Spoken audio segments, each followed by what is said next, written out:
FM. The night comes alive. বিশ্বাস করা না করাটা আপনার ব্যাপার।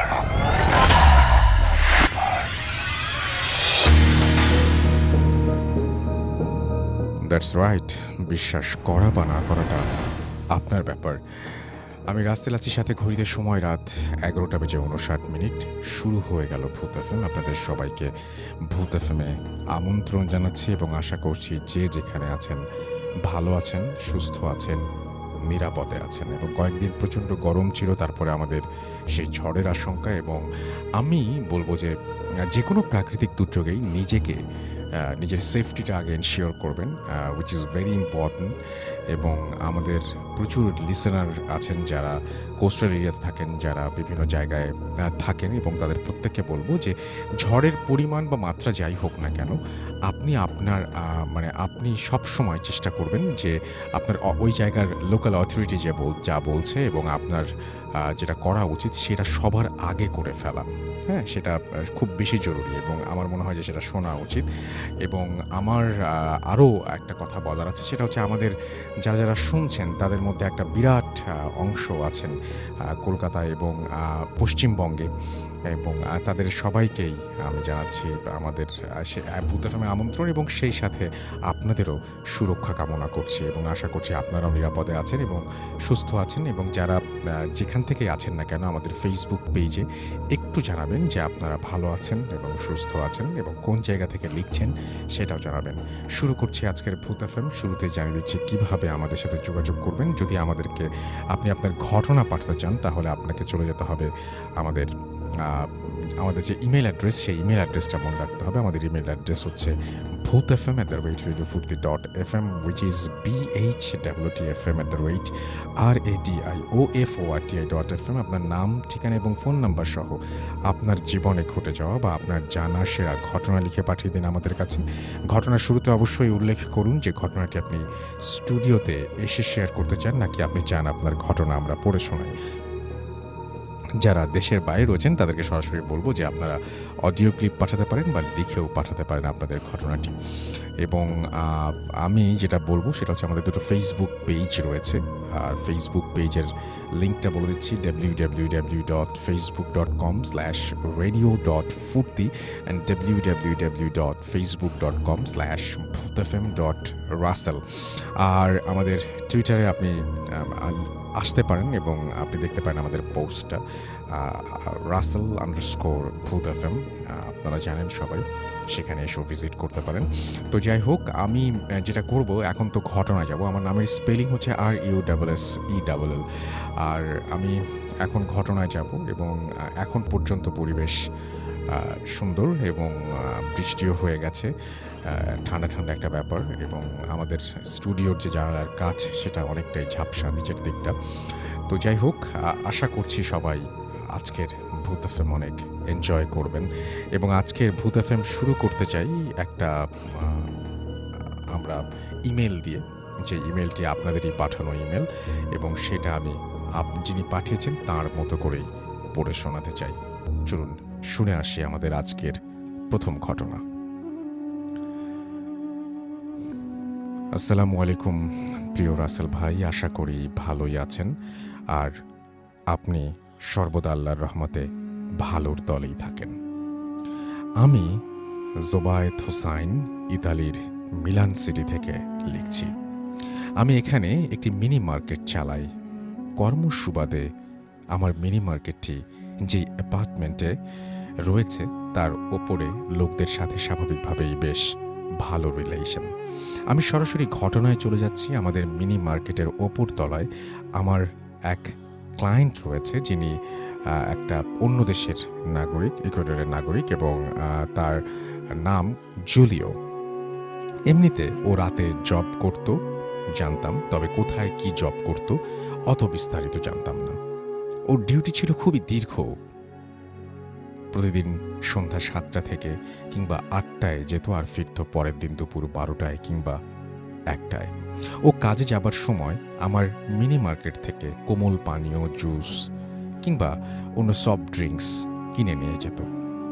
গত সপ্তাহে একদিন কাজ থেকে ফিরে জুস কিনে বাসায় ফেরার সময় ওর সাথে থাকা ব্যাগটি আমার ক্যাশের সামনে ভুল করে রেখে যায়। পরবর্তীতে আমি ব্যাগটি পেয়ে একপাশে রেখে দিই। আমি ভেবেছি হয়তো অন্য কেউ রেখে গেছে, পরে হয়তো নিতে আসবে। তবে ব্যাগটি পাশে রাখার সময় আমি ব্যাগটি একবার খুলে দেখি এর মধ্যে কি আছে, কোনো আইডেন্টিফিকেশন বা আইডেন্টিফাই করার মতো কোনো কিছু আছে কিনা, বা অবৈধ কিছু কেউ রেখে গেল কিনা। এসব ভেবে খুলে দেখি জামা কাপড় আর একটা তসবির মতো, ঠিক তসবি না, হিন্দুদের পৈতার মতো ক্রস চিহ্নের লোহার একটা বস্তু। আমি ভাবলাম হয়তো হবে কোনো খ্রিশ্চান ধর্মের অনুসারী, হয়তো সে এগুলো দিয়ে তার ধর্মের চর্চা করে। ঠিক 2 দিন পর ওই ইকুয়েডরের লোকটি সকালে আমার দোকানে আসে কিছু কেনার জন্য। তখন আমার ক্যাশের পেছনে ব্যাগটি দেখতে পেয়ে বলে যে ব্যাগটি আমি এখান থেকে এখানে ফেলে গেছি, অথচ বাসায় খুঁজে অস্থির, গতকাল কাজেও যেতে পারিনি এর জন্য। আমি বললাম, ব্যাগ ছাড়া কাজে যেতে সমস্যা কি? আর আমি ব্যাগটি খুলে চেক করেছি যে কার বা কি কে রেখে গেছে। আমি তো দেখলাম জামা কাপড় ক্রস টাইপের কিছু। ও তখন ব্যাগটা হাতে নিয়ে আমার সামনে আবার খুলে 2-3টা জিনিস বের করলো। ক্রস ছাড়াও আরও মালা ধাঁচের কিছু আছে, বলে যে এগুলো ছাড়া কাজে যাওয়া যায় না। আমি শুনে কিছুটা অবাক হলাম আর দুষ্টামি করে বললাম যে তুমি কি জাদুটোনা করো নাকি? ও হেসে বলল, না, জাদুটোনা করার সামর্থ্য আমার নেই। আমি যেই হাসপাতালে জব করি ওখানে রাতের ডিউটিতে সমস্যা হয়, তাই সেফটির জন্য এগুলো রাখি। আমি শুনে কিছুটা অবাক হলাম, আবার আগ্রহ বাড়ল শোনার। মনে মনে আপনাদের ভূত এফএমের কথা মনে পড়ল। আমি প্রায়, আপনি বলে থাকেন আমাদের আশেপাশে যাদের অভিজ্ঞতা আছে এসব ভৌতিক ঘটনার, সেগুলো আপনাদের সাথেই শেয়ার করতে। ঠিক তেমনি আমি ওকে খুব করে অনুরোধ করলাম শোনানোর জন্য। ও প্রথমে বলে যে প্রাইভেসির জন্য এসব ঘটনা বাইরে বলা নিষেধ। ওদের যে ডিরেক্টর তিনি এগুলো বাইরে প্রকাশ করতে বারণ করেছেন। আমিও নাছোড়বান্দা, খুব খুব করে অনুরোধ করায় ভালো সম্পর্ক থাকার কারণে আমাকে বলতে রাজি হলো। আমি মূল ঘটনায় যাচ্ছি। এটি মিলানের বেরগামো শহরের একটি হাসপাতাল। আপনি স্থানটি উল্লেখ করবেন না অনুগ্রহ করে। আমি করে ফেলেছি কারণ আপনি আগে লিখেছেন, এই কথাটা আগে লিখতে হবে যে এটা উল্লেখ করা যাবে না, তাহলে পরের অংশটুকু উল্লেখ করতাম না।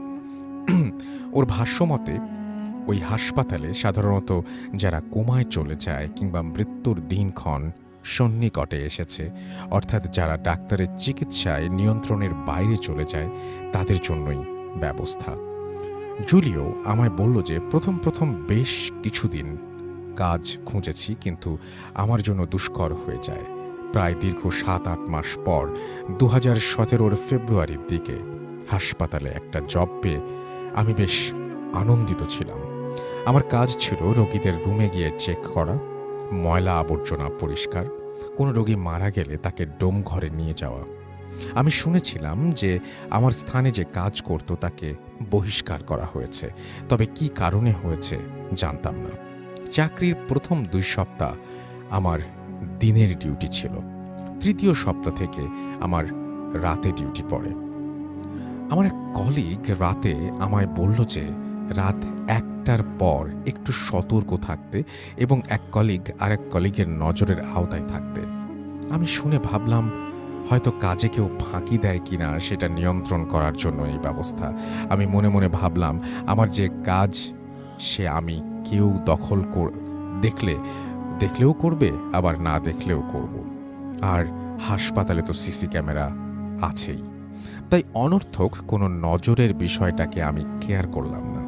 আমি রুম ক্লিন করে এগোচ্ছি। এমন সময় আমাদের ঝাড়ু বালতি যেখানে রাখি, মনে হলো কালো জামা পরা একটা মানুষ ঢুকলো সেখানে। আমি সোজা গিয়ে ডানে মুখ ঘোরানোর সময় মনে হলো যে কেউ ঢুকেছে। আমাদের স্টাফ সকলেই আকাশি রঙের পোশাক পরা। আমি ভাবলাম যে আবছা আলোতে রাতে আকাশি রঙের পোশাক আমার কাছে কালো লেগেছে, তাই অতটা চিন্তিত ছিলাম না। আমি বাকি কাজ করতে করতে ওই রুমে প্রবেশ করলাম। হয়তো আমার ধারণা ছিল আমার কোনো কলিগকে দেখতে পাবো।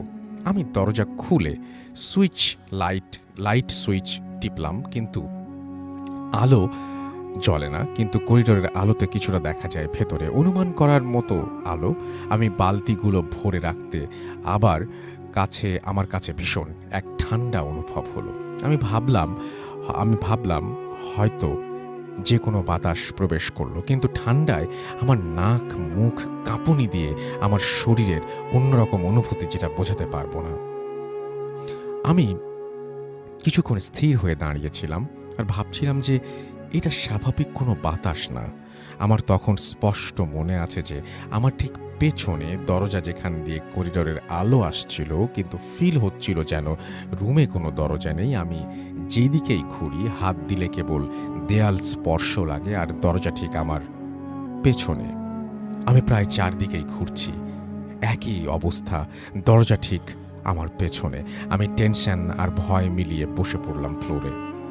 এমন সময় আমার দুইজন কলিগ একসাথেই এসে রুমের দরজা খুলে লাইট জ্বালায়, আর আমাকে তারা নাকি ফ্লোরে বসে দুলতে দেখেছিল। জুলিও আমাকে আমার দোকানে বসে কেমন করে দুলছিল সেটা অভিনয় করে দেখালো, ঠিক যেভাবে মাদ্রাসার ছাত্ররা পড়ার সময় তোলে। এরপর কলিগ আমাকে তুলে আরেকটা রুমে গিয়ে তৎক্ষণাৎ কিছু বলেনি, শুধু বলল, তোমাকে না সবসময় কারো চোখের সামনে থাকতে বলেছিলাম? একা একা কি করছো এখানে? এখন কি একটু ঠিক আছো? আমি মনে মনে বললাম যে না, যদি বলি চাকরিটায় আনফিট বলে ডিসমিস করে দেয় কি না। বললাম, হ্যাঁ হ্যাঁ ঠিক আছি, গায়ে একটু জ্বর জ্বর ভাব, তাই হয়তো পড়ে গেছি। আমার ওই ঠান্ডা বাতাসটাকে মনে হয়েছিল জ্বর হবার পূর্বে মানুষের একটু ঠান্ডা আর কাঁপুনি দেয়। আমার কলিগরা কপালে হাত দিয়ে বলল, কই না তো, হয়তো ক্লান্ত, যাও আমাদের রেস্ট রুমে একটু জিরিয়ে নাও। এরপর আমাকে 2 দিনের বিশ্রাম দেয়া হয়। তখন অবধি আমাকে কেউ জানায়নি যে ওখানে সমস্যা হয়। 2 দিন পর যখন আবার ওখানে যাই, আমি দিনের বেলা বাসা থেকে ঘুমিয়ে সুন্দর প্রিপারেশন নিয়ে গিয়েছি যে নতুন জব যদি সমস্যা হয়। ওই দিন ও আমায় বলল যে রাতে সতর্ক থেকো, কারো চোখে চোখে থেকো। আমি ভাবলাম মৃত্যুশায়ী অথবা একদম মুমূর্ষ রোগী থাকে, তাই হয়তো এমন কিছু বলছে। কখন কোন বেডে ইমার্জেন্সি দরকার পড়ে, তাই হয়তো এই ব্যবস্থা।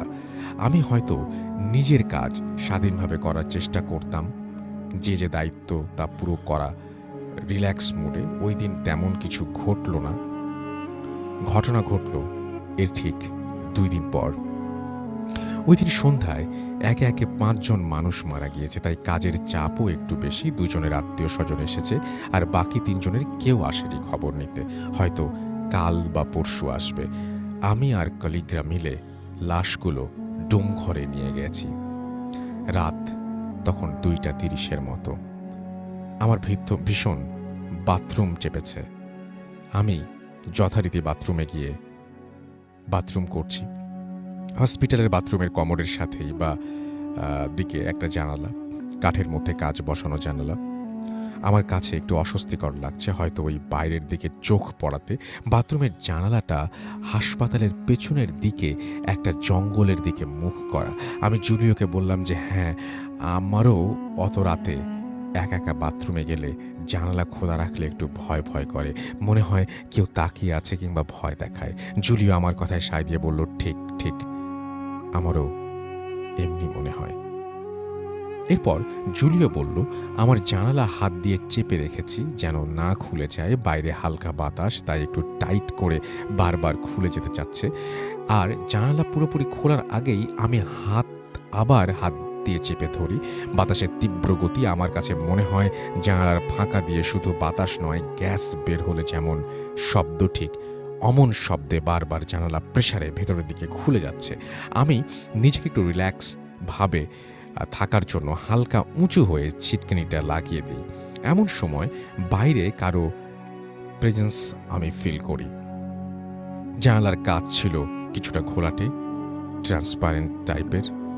কারো মুখ এবং নাক কাচের সাথে লাগিয়ে রেখে থাপ্পড় দিচ্ছে জানালার কাছে, আর ভয়ঙ্কর স্বরে একটা চিৎকার। আমার কাছে মনে হলো যেন জানালার ছিটকিনি লাগানোতে ওই জিনিসটা খুব খুশি হয়নি, আমাকে ভয় দেখাতে পারছে না। আমি ওই জানালার জিনিসটার চিৎকার শুনে প্রচণ্ড ভয়ে আমার কলিগদের ডাকার জন্য বা বাঁচাও বলে চিৎকার দেওয়ার জন্য চেষ্টা করছি, কিন্তু আমার কাছে মনে হচ্ছে যেন আমি বোবা। শুধু আর্তনাদজনিত শব্দ বের হয় গলা দিয়ে, কিন্তু বোঝার মতো কোনো শব্দ বের হচ্ছে না। আমি ওই জিনিসটা কাচের সাথে মুখ চাপ দিয়ে রেখেছেই এবং সরানোর জন্য আমি যেই না থাপ্পড় দিচ্ছে আর গোঙানির মতো চিৎকার করছে। আমি প্রচণ্ড ঘেমে আধা টয়লেটরত অবস্থায় ওখান থেকে লাফ দিয়ে দূরে সরে যাই। আমি জানালার দিকে তাকিয়ে যখন দেখতে পেলাম ওটা বাম দিকে আস্তে আস্তে চিৎকার করতে করতে সরে পড়লো। আমার বাথরুমের দরজায় আমার কলিগরা আমায় ডাকছে আর বলছে যে আমি কি ঠিক আছি। আমি নিজেকে পরিষ্কার করে চোখ মুখে পানি দিয়ে বের হলাম, আর বাইরে এসে তাদের কথা শুনছি যে 5-6 মিনিট ধরে আমি ভেতরে অদ্ভুত শব্দ করছি। তারা আমাকে ডাকছে, কিন্তু আমি কোনো উত্তর না দিয়ে কেবলই শব্দ করে যাচ্ছি। এরপর আমাকে সবাই অফিসিয়াল ডেস্কে নিয়ে গিয়ে কিছু খেতে দেয়, আর ডিরেক্টর এসে ক্রস চিহ্নের ওই জিনিসটার কথা বলে যেটা আমার ব্যাগে আমি দেখেছিলাম। জুলিও আরও বলল যে ওদের হসপিটালের স্টাফরা রাতে অন ডিউটির সময় জামার সাথে বেল্ট টাইপের যেটা আছে সেটির সাথে গেঁথে রাখতো।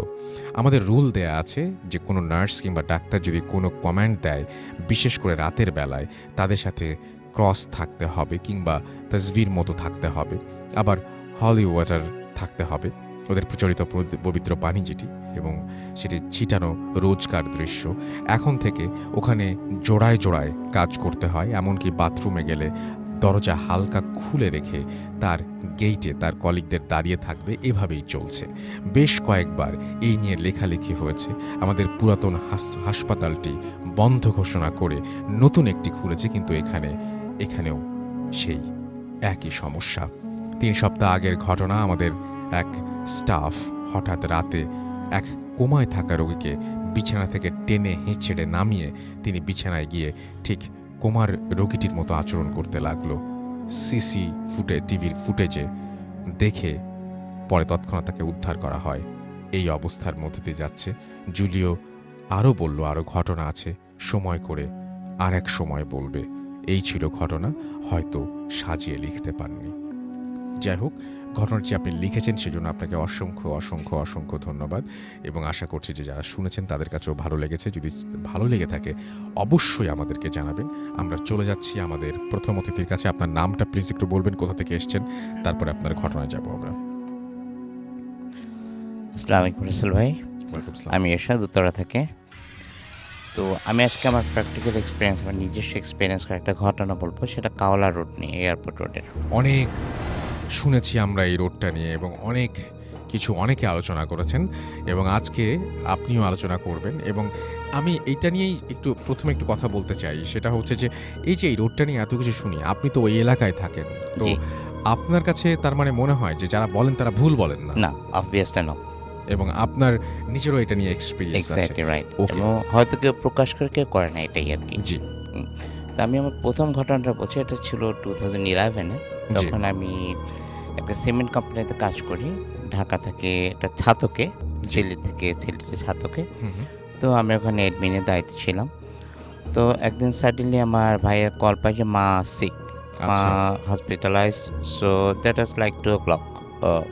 আমরা লাঞ্চের পরে, না 2 o'clock আফটারনুন। লাঞ্চের পরে কলটা পেয়ে। সো আমাদের একটা মাল্টিন্যাশনাল কোম্পানির সবচেয়ে বড় জিনিসটা হচ্ছে family priority is the first priority. So আমি খবরটা পেয়ে আমি প্ল্যান্ট ম্যানেজার অ্যাপ্রুভাল নিয়ে তখনই আমি ঢাকার উদ্দেশ্যে রওনা করি। তো ছাতক থেকে ডে টাইমে যদি আমি ঢাকা আসি, প্রথমে আমাকে সিলেট যেতে হয়। সিলেট থেকে দেন বাস অথবা বাই এয়ার আমি ঢাকা আসি। তো ওদিনকে আমি প্ল্যান্ট থেকে বেরোতে লাইক 2:30 আমি বের হয়ে সিলেটে গিয়ে 4টা সাড়ে 4টার একটা বাস পেয়ে যাই। তো তো সিলেট থেকে সাধারণত ইট টেকস লাইক 5 আওয়ার্স ম্যাক্সিমাম, কিন্তু ওদিন কি হবিগঞ্জে একটা ট্রাক অ্যাক্সিডেন্ট হওয়াতে আমার ঢাকা পৌঁছতে পৌঁছতে রাত 12টা বেজে যায়। আচ্ছা। তখন আমি ইস্কাটনে থাকতাম। তো আমি সায়দাবাদ থেকে নেমে বাসায় এসে জাস্ট এশার নামাজ আদায় করে আমি আমার গাড়িটা নিয়ে, পার্সোনাল গাড়ি নিয়ে আমি উত্তরের দিকে রওনা হই। তখন 12টা বাজে রাতে। তো আমি গাড়ি ড্রাইভ করতেছি খুব ভালোভাবে, আমি রেডিসনটা পার হলাম। তো আমার একটা হ্যাবিট হচ্ছে রেডিসনের পরে সাধারণত এয়ারপোর্টের আগে কোনো ডিভাইডার নেই, তো ওটা ডিভাইডার নেই বা স্পিড ব্রেকার নেই, এই জন্য আমি অকটেনে চেঞ্জ করে গ্যাস থেকে একটু স্পিডে গাড়িটা চালাই। সো ইঞ্জেক্টর কোনো ময়লা থাকলে ওটা যেন ছেড়ে যায়। আচ্ছা। তো যাচ্ছি, তো কাওলা ব্রিজটার নিচ থেকে যাব, ওটা দেখে ওটা ক্রস করতে সাডেনলি আমার গাড়ির স্পিডটা স্লো হয়ে যাচ্ছে। হুম। মানে sir slow means dead slow. আচ্ছা। আমি সাথে সাথে অনেকক্ষণ অনেক কিছু চিন্তা করলাম, the way I maintain my car hmm. It's not possible at all আর অকটেনে দেয়া। তো আমি মানে দেখতেছিলাম যে কি হচ্ছে, আমি এক্সেলারেটর আরও বেশি করে চেপে দিচ্ছি না, কিছুতে কিছু হচ্ছে না। হুম। আমার আরেকটা হ্যাবিট হচ্ছে আমি সাইড মিরারে মানে গাড়ি চালাই, সাইড মিরার দেখে কখন রিয়েলি আমি রিয়ার ভিউ মিরারে তাকাই। আচ্ছা। তো সাডেনলি আমার চোখটা চলে গেছে রিয়ার ভিউ মিরারে। তখন দেখলাম যে মানে যা দেখলাম এটা আমি চিন্তাও করিনি কখনো। ইটস অ্যান অ্যানিমেল, লাইক এটা কুকুরও না আবার ঘোড়াও না, কুকুরের চেয়ে একটু লম্বা, একটু বেশি, আবার ঘোড়ার চেয়ে একটু ছোটো, বাট মুখটা হচ্ছে ঘোড়ার মতো। আচ্ছা। এটা আমার গাড়ির পিছনে দৌড়াচ্ছে আর ধরে ধরে অবস্থা গাড়িটা। তখন আমি মানে ফার্স্ট অফ অল প্রথমে দেখতেছি আমার হাতটা সব ক্লাবস হয়ে যাচ্ছে ওটা থেকে। বাট আমি যেহেতু আল্লাহ রহমতে নামাজ রোজা করি, নামাজের পাবন্দি করি, আমাকে এক হুজুর বলে দিয়েছিল এই ধরনের কিছু কখনো আয়াতুল কুরসির চেয়ে সূরাতুল ইখলাসটা ভালো কাজে দেয়। তো আমি ওটাই জোরে জোরে পড়তে শুরু করি। সো আমি একবার পড়লাম, দুবার পড়লাম, 3বার শেষ হয়নি। জি। দেখি কোথাও কিছু নেই, আমার গাড়িটা যা খুব জোরে এয়ারপোর্টে আগে যে স্পিড ব্রেকারগুলো ছোটো ছোটো ওটার মধ্যে বাড়ি খেলো। আচ্ছা। I was sweating like anything, সব কিছু ঠিক আছে। আমি তারপর আবার গ্যাস দিয়ে গাড়িটা স্লো করে মোটামুটি মা ছিল ক্রিসেন্ট হসপিটালে 7 নম্বরে, জি। ওখানে গেলাম। কাউকে কিছু বুঝতে দেয়নি, everything was all right. Hmm. Hmm. But আমি খুব ঘামছিলাম, এটাই সবচেয়ে বড় জিনিস। আর আমার মনের মধ্যে যে ভয়টা ছিল ওইটা তখন প্রকাশ করিনি, বিকজ একদিকে মা সিক, তারপর ভাইয়েরা সবাই আছে। হুম। তো গেলাম, দেখলাম পরের দিন মার সেন্স ফিরলো। জি। তো মার সাথে দেখা করলাম, তারপর লাইক 10টা 11টাকে ব্যাক করলাম বাসায়। এই ছিল আমার ফার্স্ট ঘটনা রাসেল ভাই। Okay, thank you so much, thank you. আমরা পরের ঘটনাটা অনেক বড়, সেই ঘটনাটা আমরা আবারও ফিরে আসব। তার আগে আমরা যেটা করব সেটা হচ্ছে দেখি যে আমাদের যারা শুনছেন তারা কি লিখছেন এই মুহূর্তে আমাদেরকে। এবং আমি দেখতে পাচ্ছি যে আমাদেরকে অনেকেই লিখছেন, এবং আমি দেখতে পাচ্ছি যে আমাদের সাথে রোহান লিখেছেন, আমাদের সাথে আছেন তিনি, এবং তিনি ভয় পেতে চান। রফিকুল ইসলাম আমাদের সাথে আছেন, এবং তিনি বলছেন যে আচ্ছা তিনি এই মুহূর্তে আমাদের সঙ্গে আছেন এবং দোয়া চেয়েছেন সবার কাছে। ইন্ডিয়া থেকে লিখছেন, রাইট? আচ্ছা, না, তিনি বলেছেন যে যেখানেই থাকি না কেন দোয়া চা। আচ্ছা, না, হ্যাঁ, ইন্ডিয়া থেকে লিখছেন, মুর্শিদাবাদ লালগোলা থেকে, এবং তিনি লিখেছেন যে এই প্রাকৃতিক দুর্যোগ যেন মোকাবেলা করতে পারেন সেই জন্য দোয়া চেয়েছেন। সবাই দোয়া করি সব কিছু ঠিকঠাক থাকুক। আবরার আহমেদ রাজু আমাদের লিখেছেন, তিনি ভূত এফএম লাভ করেন, তাই ভূত এফএম শোনেন। আমাদের সাথে রিয়াদ সান, আমি টুইটার থেকে আগে শুরু করেছি, ভালুকা থেকে শুনছেন, এবং আমাদের সঙ্গে আছেন দেখতে পাচ্ছি সঞ্জিদা রহমান নিশি, এবং তিনি হ্যালো ভাইয়া, আজকের ওয়েদারের সাথে ভূত এফএমটা is too perfect, way too perfect. আচ্ছা, ওকে। আমাদের সঙ্গে আছেন শান্তা ইসলাম, এবং তিনি the first incident was good. আমাদের সঙ্গে আছেন দেখতে পাচ্ছি হাসিবুল হাসান রিফাত, এবং তিনি বলছেন তার লেখা পড়া হয় না কেন। আমি তো পড়ছি, একে একে পড়ছি। আপনি 3 মিনিট আগে লিখেছেন, এবং 3 মিনিট আগে আপনি যে মেসেজটা পাঠিয়েছেন সেটাই হচ্ছে যে আমার মেসেজ পড়া হয় না কেন।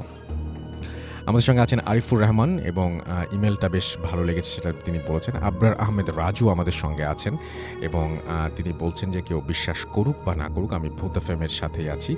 আমাদের সাথে আছেন সাইফুল ইসলাম SR, এবং তিনি আমাদের সঙ্গে এই মুহূর্তে শুনছেন আমাদেরকে। আবরার আহমেদ রাজু আমাদের সঙ্গে আছেন। আমাদের সঙ্গে আছেন দেখতে পাচ্ছি মোহাম্মদ রাফিউর রহমান রাহাত, ফার্স্ট ইমেলটা ভালো ছিল। প্রিন্স নূর আমাদের সঙ্গে আছেন। আমাদের সঙ্গে আছেন মইনুর সাগর, এছাড়াও আছেন জিসান উল হাবিব তনয় আমাদের সঙ্গে আছেন দেখতে পাচ্ছি। এছাড়াও সাগর আমাদের সঙ্গে আছেন, MH সোহাগ আমাদের সঙ্গে আছেন, তাওহিদ আফ্রিদি, তামিমুল ইসলাম আমাদের সঙ্গে আছেন, রাকিব হাসান আমাদের সঙ্গে আছেন, প্রিন্স আরকে আমাদের সঙ্গে আছেন, আমাদের সঙ্গে আছেন মেহেদি হাসান শাকিল, এছাড়াও শাহিন খান জেমস আমাদের সঙ্গে আছেন, MD রাজন আমাদের সঙ্গে আছেন, নাজমুল হাসান আমাদের সঙ্গে আছেন, আমাদের সঙ্গে আছেন রাজীব হাসান মিঠুন, জায়েদ মাহমুদ আমাদের সঙ্গে বরিশাল থেকে আছেন, এছাড়াও সাকিবুল ইসলাম শিমুল আমাদের সঙ্গে আছেন, আরও অনেকেই আমাদের সঙ্গে আছেন।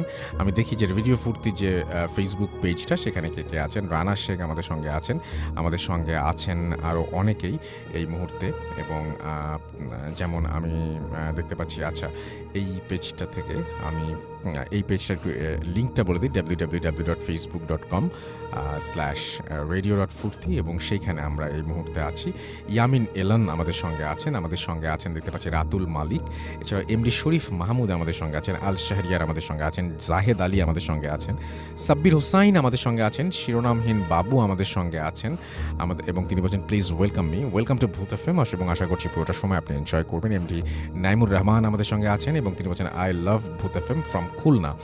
আমাদের সঙ্গে আছেন বিজয় আচার্যী, এবং তিনি বলছেন যে তিনি চট্টগ্রাম থেকে আমাদের সঙ্গে আছেন।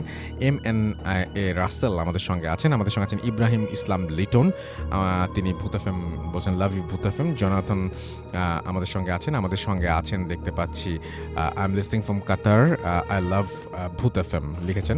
আমাদের সঙ্গে আছেন দেখতে পাচ্ছি আরি জি তিয়ান উজ্জ্বল হালদার, এবং তিনিও আমাদের সঙ্গে আছেন, এবং তিনি বলছেন অনেকদিন পর শুনছি ভূত এফএম নিয়ে, তিনি অনেক এক্সাইটেড। রানা শেখ আমাদের সঙ্গে আছেন, আফসার ইমরান আমাদের সঙ্গে আছেন, রিশাদ আহমেদ মনির আমাদের সঙ্গে আছেন, আমাদের সঙ্গে আছেন দেখতে পাচ্ছি সাদিয়া নওরিন, এছাড়াও তানহা তাবাসসুম রিয়া আমাদের সঙ্গে আছেন, সাবিলা অরিন আমাদের সঙ্গে আছেন, বরিশাল থেকে আছেন রাজভীর সহ আরও অনেকে। আমাদের যে ভূত এফএমের পেজটা রয়েছে www.facebook.com/bhutfm.russell, সেখানে দেখতে পাচ্ছি MD মারুফ হাসান অভি আমাদের সঙ্গে আছেন, রফিকুল ইসলাম রূপক আমাদের সঙ্গে আছেন, অ্যালেক্স ইফতেখার হোসেন শিমুল আমাদের সঙ্গে আছেন, আমাদের সঙ্গে আছেন MD আবুলাইজ ইসলাম আকাশ, আমাদের সঙ্গে আছেন তিতাস, AH তাসনিম আমাদের সঙ্গে আছেন, আমাদের সঙ্গে আছেন দেখতে পাচ্ছি আহমেদ রাহিম, MD নাইম শেখ আমাদের সঙ্গে আছেন, এবং শিরোয়েল কলোনি রাজশাহী থেকে তিনি শুনছেন, আবদুল্লাহ খান আমাদের সঙ্গে আছেন, সাতক্ষীরা থেকে শুনছেন, ইমন খান হৃদয় আমাদের সঙ্গে আছেন, আরাফ মাহমুদ জাফর আমাদের সঙ্গে আছেন, MH রোমান আমাদের সঙ্গে আছেন, জীবন কুমার আমাদের সঙ্গে আছেন, সামিন আহমেদ আমাদের সঙ্গে আছেন, AR আমাদের সঙ্গে আছেন, AR বাদশাহ, এছাড়াও হাসান আলী আমাদের সঙ্গে আছেন, সচিব তালুকদার আমাদের সঙ্গে আছেন, আমানুল মাসুদ অপূর্ব আমাদের সঙ্গে আছেন, তৌফিক ইলাহি তনয় আমাদের সঙ্গে আছেন যশোর থেকে, এছাড়াও আরাফ মাহমুদ আমাদের সঙ্গে আছেন, আমাদের সঙ্গে আছেন ইউনুস আলী সোহাগ সহ আরও অনেকে। থ্যাংক ইউ সো মাচ আমাদের সঙ্গে থাকার জন্য। আমরা চলে যাব আমাদের দ্বিতীয় অতিথির কাছে। আপনার নামটা প্লিজ একটু বলবেন, আপনি কোথা থেকে এসেছেন সেটা বলবেন, তারপরে আপনার ঘটনায় যাব, এবং আপনি আপনার প্রথম ঘটনাটা প্লিজ একটু শুরু করবেন। আসসালামু আলাইকুম রাসেল ভাই। ওয়ালাইকুম সালাম। আমি মাহমুদ হাসান মুন্না, আমি এসেছি বরিশাল থেকে। জি, বলুন আপনার ঘটনা। তো রাসেল ভাই, প্রথমেই বলতে চাই, আমি আজকে প্রথম যে ঘটনাটা বলবো সেটা আমার দাদার কাছ থেকে শোনা। আমার দাদা গত ডিসেম্বর মাসের 23 তারিখে মারা গেছে। সবাই আমার দাদার জন্য দোয়া করবেন। জি। তো আমার দাদারা ছিলেন 2 ভাই। তো দাদারাদের যে পুরানো বাড়ি সেটা ছিল আমাদের যে বর্তমান যে এলাকা চন্দ্রমোহন, তার পাশে একটা গ্রামে চরদারিয়াল নাম। জি। তো ওইখান থেকে দাদারা চন্দ্রমোহন আইসা একটা বাড়ি করে। তো দাদারা 2 ভাই বাড়ি করার পরে ওই বাড়িতে থাকতো, নতুন বাড়িতে থাকতো দাদারা 2 ভাই, আর আমার যে বড় দাদি ছিলেন উনি আর ওনার আম্মা। তো থাকার পরে তো বাসার যত কাজটা, পুরুষ বলতে আমার দাদাই ছিলেন, কৃষিকাজ করতেন দাদা তখন তো সারাদিনের কাজ শেষে আমাদের ওইখানে আবার রাসেল ভাই গ্রাম অঞ্চলে, জি, যে আজকে থেকে মানে 60 দশকে, জি, 1960 দশকের দিকে। তো ঘটনাটা ছিল এমন, জি, আমাদের পাশের গ্রামে একটা লাঠি খেলার আয়োজন করা হয়েছিল, যে বাংলা বাজার নামে একটা জায়গায়। তো ওইখানে দাদা চিন্তা করলেন যে সারাদিনের কাজ শেষে লাঠি খেলা দেখতে যাবে। তো দাদা যখন মানে সারাদিনের কাজ শেষ করার পরে লাঠি খেলা দেখতে যাবে, তো আগে গ্রাম অঞ্চলে তেমন রাস্তাঘাট অবস্থা ভালো ছিল না। তো মানুষের চলাচলের মাধ্যম হিসাবে নৌকা ব্যবহার করতো, বিশেষ করে যারা কৃষিকাজ করতো তাদের তো বাসায় নিজেদের একটা করে নৌকা থাকতো এমন।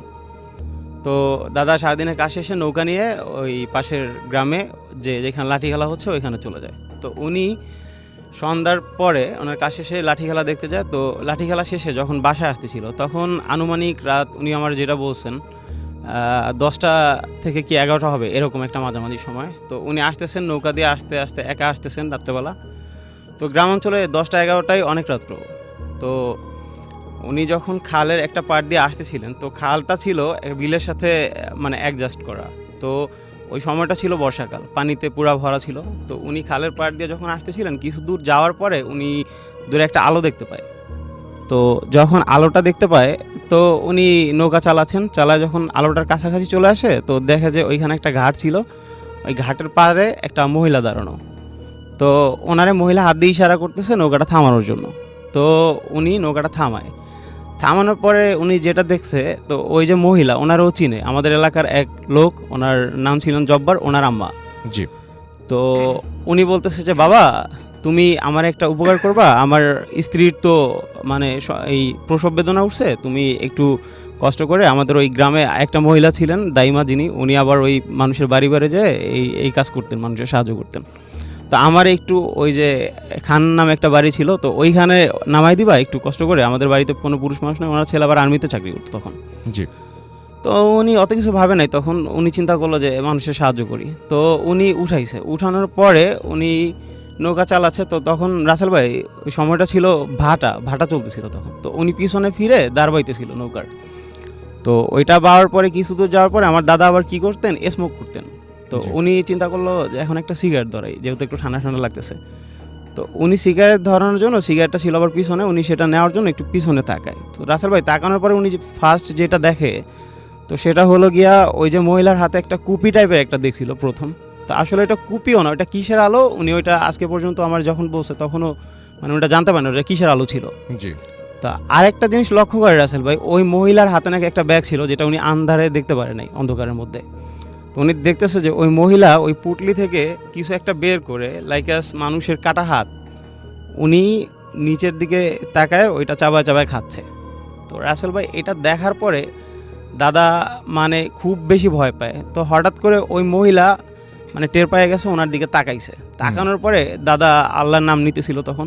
তো ওনার টার্গেট ছিল একটাই, নৌকাটা কোনো একটাভাবে খালের সাইড করে উনি লাফ দিবে ওইখান থেকে, নৌকা থেকে। তো উনি কোনোভাবে নৌকাটা সাইড করে খাল থেকে লাফ দেয়। তো লাফ দেওয়ার পরে উনি দৌড় দেওয়ার চেষ্টা করে। তো উনি দৌড় দিয়ে কিছু দূর যায় সামনে, ওনার কাছে মনে হইতেছিল যে উনি যতই যাচ্ছে মানে ওনার হাত পা সব অবশ্যই আসতেছে, হাত পা চলতেছে না ওনার। কিছু দূর যাওয়ার পরে উনি দেখতেছে যে ওই মহিলা ওনারে হাত দিয়ে ইশারা করে ডাকতেছে। তো উনি অনেক কষ্ট করে আল্লাহর নাম নিতে নিতে মানে দৌড়ে কিছু দূর যায়। তো যাওয়ার পরে ওই আগে মানে বাড়িঘর ছিল একটু দূরে দূরে, তো উনি একটা বাড়ির কাছাকাছি চলে আসে। তো চলে আসার পরে ওই বাড়ির সামনে ছিল একটা তাল গাছ। তো উনি দেখতেছে যে তাল গাছ থেকে ধাপ করে একটা শব্দ হয়েছে। শব্দ হওয়ার পরে উনি দেখতেছে যে ওনার কিছু দূর সামনে একটা লোক, জুব্বা পরিহিত একটা লোক, 2 পা মেলে উনি দাঁড়ায় আছে ওনার সামনে। আর পিছন থেকে যে ওই মহিলা, উনি লাফায় রাসেল ভাই ওনার সামনে আসতেছে। তো উনি এটা দেখার পরে ওই মহিলাটা যখন লাফায় সামনে আসতেছিল, তো ওনার দিকে একটা বিদখির একটা হাসি দিতেছিল তখন। তো হাসিটা দিয়ে যখন ওনার সামনে চলে আসে, তখন আমার দাদা নিজেরে ঠিক রাখতে পারেনি, তখন উনি সেন্সলেস হয়ে পড়ে ওইখানেই। তো পরের দিন সকালে রাসেল ভাই ওই যে খালে যারা মাছ ধরতেন, জাল পাতা ছিল, জাল দিয়ে মাছ ধরতেন বর্ষাকালে। তো এক লোক এরকম সকালবেলা ওনারা জাল উঠানোর জন্য আসে। তো আসার পরে নাকি দাদার মুখ থেকে যেটা শুনছিলাম, ওনারে সেন্সলেস অবস্থায় পাইছে ওইখানে। তো পাওয়ার পরের দিন দাদারে বাসায় নিয়ে আসে। তো দাদার প্রচণ্ড জ্বর ছিল গায়ে। তো জ্বর থাকার পরে ওনার বাবা, আমার দাদার যে বাবা, তো উনি আবার মসজিদে ইমামতি করতেন। তো উনি ঝাড়ফুঁক করেন। পরে আমাদের এলাকায় স্থানীয় এক পীরের কাছে নিয়ে যায়, চন্দ্রমণির এক পীর। তো ওনার কাছে নিয়ে যাওয়ার পরে এই ঝাড়ফুঁক করে, তারপরে আর ওনার সাথে কোনো সমস্যা হয় না রাসেল ভাই। এই ছিল আমার প্রথম ঘটনা। Thank you so much. আমরা আপনার ঘটনার জন্য আপনাকে ধন্যবাদ জানাই। আমরা চলে যাব আমাদের প্রথম অতিথির কাছে আরও একবার, তার দ্বিতীয় ঘটনাটি শোনার জন্য। এই ঘটনাটি একটু বড় আগের তুলনায়, এবং বড় ঘটনা আপনারা সবসময় পছন্দ করেন আমি জানি, এবং এই ঘটনাটি আশা করছি আপনাদের ভালো লাগবে। চলুন শুনে আসি আমাদের প্রথম অতিথির দ্বিতীয় ঘটনা। থ্যাংকস রাসেল ভাই। Hi listeners, this is Shad again. আর রাসেল ভাই এটাও কাওড়া নিয়ে ঘটনা, but it took place on 2014। জি। তখন আমি সেম সিমেন্ট কোম্পানিতে কাজ করি, বাট আমি তখন প্ল্যান্ট থেকে I transferred in Dhaka sales team. আমার টেরিটরি ছিল হচ্ছে আপনার সাভার থেকে আরিচা পর্যন্ত, অ্যান্ড আমার ডিস্ট্রিবিউশন অফিস ছিল মানিকগঞ্জে। তো আমি করতাম কি সকালবেলা একদম ফজরের পরে চলে যেতাম ওখানে গিয়ে লাইক 9টার দিকে আমি আমার অফিস অ্যাটেন্ড করতাম, তারপর সারাদিনের কাজ শেষে আবার 8টা 9টার দিকে চলে আসতাম। তো একদিন আমার একটা ফ্যামিলি ফাংশন ছিল, তো আমরা বাসা আসতে আসতে লাইক 2 o'clock হয়ে গেছে, মিডনাইট। তো আমি চিন্তা করলাম যে এখন আর কী করব, কী ঘুমাবো, একসাথে আমি এখন ইয়েতে চলে যাই, মানিকগঞ্জে এখনই চলে যাই, ড্রাইভ করে যাবো, সেলফ ড্রাইভিং কার ড্রাইভ করে যাব, তো ওখানে গিয়ে রেস্ট নিয়ে সকালবেলা না যাত। সো এটাই আমি বেটার ফিল করলাম। দেন আই লাইক 2:30 মিডনাইট আমি স্টার্ট করলাম বাসা থেকে, তখন স্কাটনেই থাকি। তখন ওখান থেকে আমি যাচ্ছি, তো এয়ারপোর্ট রোড হয়ে এয়ারপোর্ট রোড গিয়ে আমি আপনাকে যেটা আগে বলেছি যে আমি রেডিসন পর থেকে অকটেন নিয়ে ওটা একটু জাস্ট একটু ফাস্ট ড্রাইভ করতাম কারটা। তো অ্যাজ ইউজুয়াল আমি ওটা করে এখন মনে করেন যেখানে লে মেরিডিয়ানটা আছে হোটেল, তারপরে পিডিবির অফিসটা পার হয়ে আর একটু দূরে গেলে যখন মোটামুটি কাওলা ব্রিজটা ভিজিবল, মানে মোটামুটি একদম স্পষ্ট দেখা যায়, তা আমি খেয়াল করলাম যে একটা লোক একটু উঁচু হয়ে আস্তে আস্তে রাস্তা ক্রস করছে, মানে আপনার লেফট থেকে রাইটে যাচ্ছে।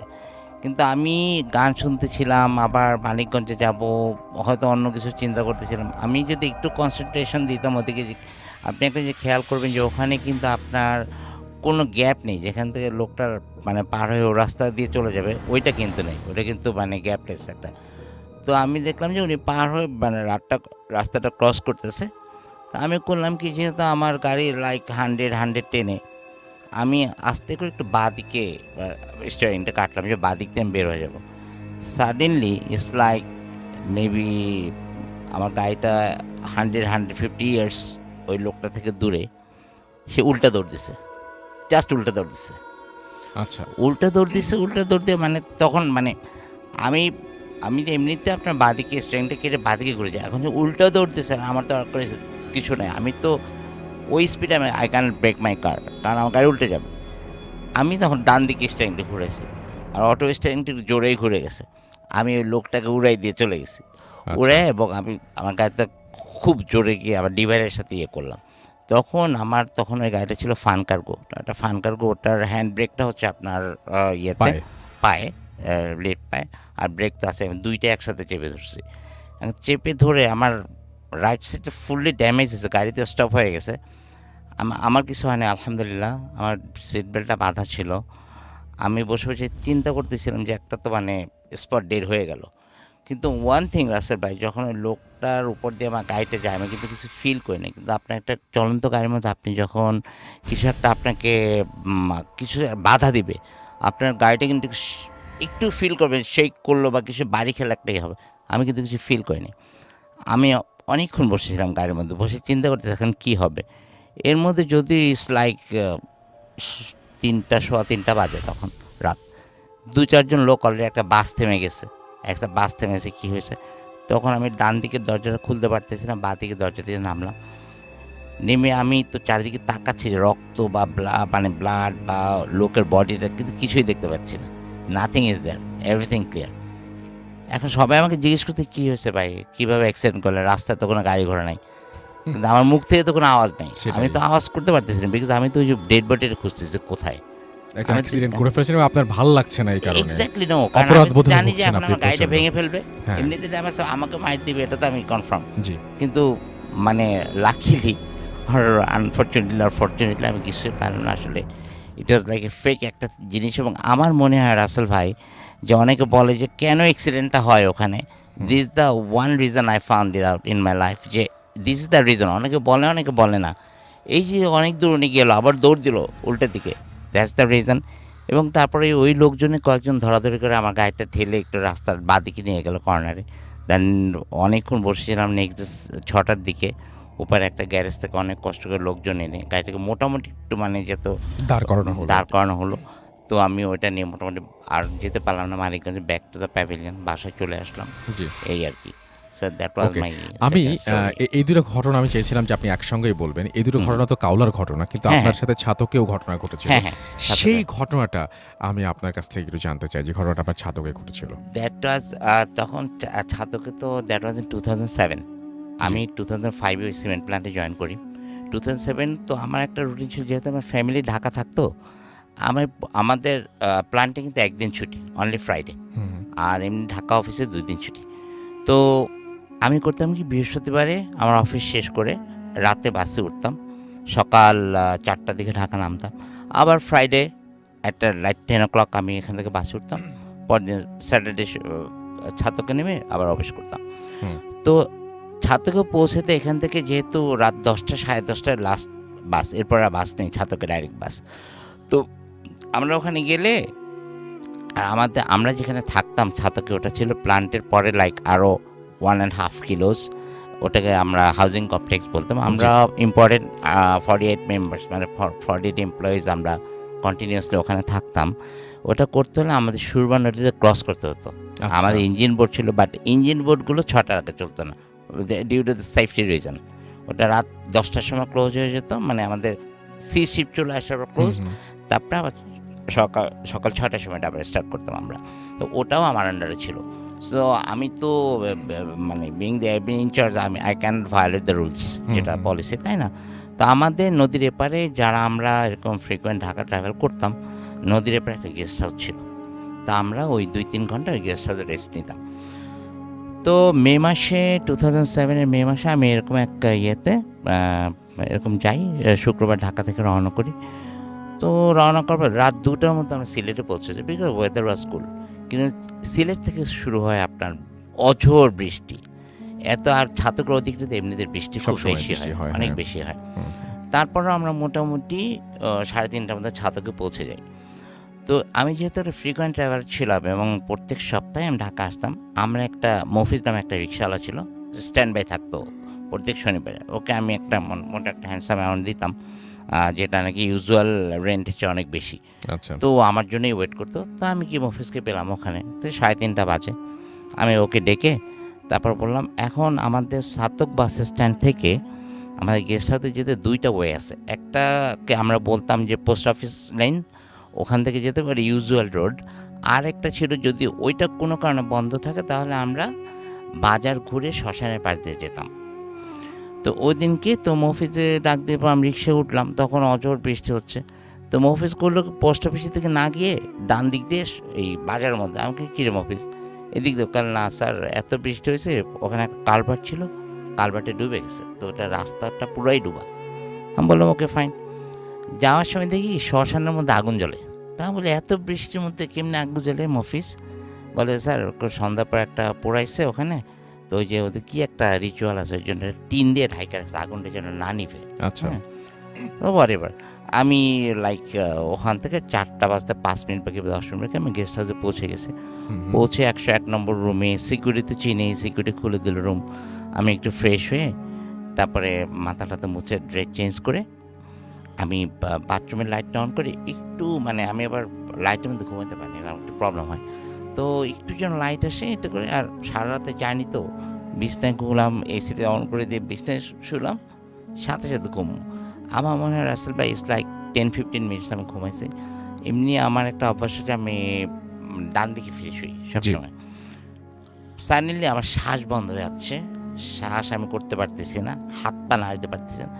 তো আমি মানে পুরোপুরি জেগে গেছি, মানে পুরোপুরি কনসাস, আর আনকনসাস মোটেই না। আমি খুব চেষ্টা করতেছি কথা বলার জন্য, কোনো কথা মুখ থেকে আসতেছে না।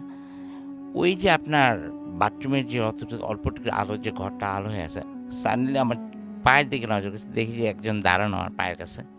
ইটস লাইক হাইট হবে আপনার হার্ডলি 3 feet, কালো কুচকুচে, মানে বাচ্চাদের মতো তার মানে একদম। একদম মানে কুচকুচে কালো, 3 থেকে 3.5 ফিট লম্বা, কোনো ইয়ে নাই তার মধ্যে, কোনো মানে এক্সপ্রেশন নেই আর কি, নর্মাল। কিন্তু বা হাতটা আমার পায়ের উপরে দেয়া, এবং দ্যাটস দ্য রিজন আমি আমার পুরো কোনো বডি আমি নাড়াতে পারতেছি না, নাড়াতে পারছি না, আমার মানে শ্বাস করতে পারতেছি। আমার তো মনে হচ্ছে যে আমার শ্বাসটা সব বন্ধ হয়েছে। তো তখন আমি সূরাতুল ইখলাস পড়া শুরু করলাম। আমার ওই একটাই, আমি একবার হুজুরে বলে দিয়েছিলাম আমাকে পড়তে, আমি ওইটা ছাড়া আমার এখন কোনো কারণে এইটাই আমার মনে আসে। তো আমি পড়া শুরু করছি, 1বার 2বার পড়ছি, 3বার পড়তে হয় না, সব কিছু ফাইন, এভরিথিং ওকে। আমি উঠলাম, বিছনা দিয়ে উঠে বাথরুমটা বন্ধ করে দিয়ে রুম লাইটটা জ্বালাই দিলাম, জ্বালা আবার শুয়েছি।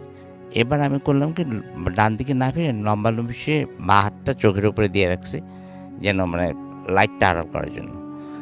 আর দিয়ে শুয়েছি, এবং আমার মনে হয় যে আমি তখনই ঘুমায় পড়লাম। আবার 10-15 মিনিট মনে হয় আবার সেম অবস্থা। এখন আমি যে আমরা হাতটা যে নাড়াবো, হাতটা যে সরাবো, আমি হাতটা সরাতে পারতেছি না।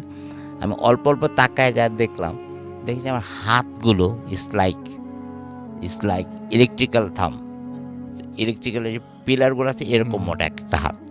আমি কীভাবে সরাবো?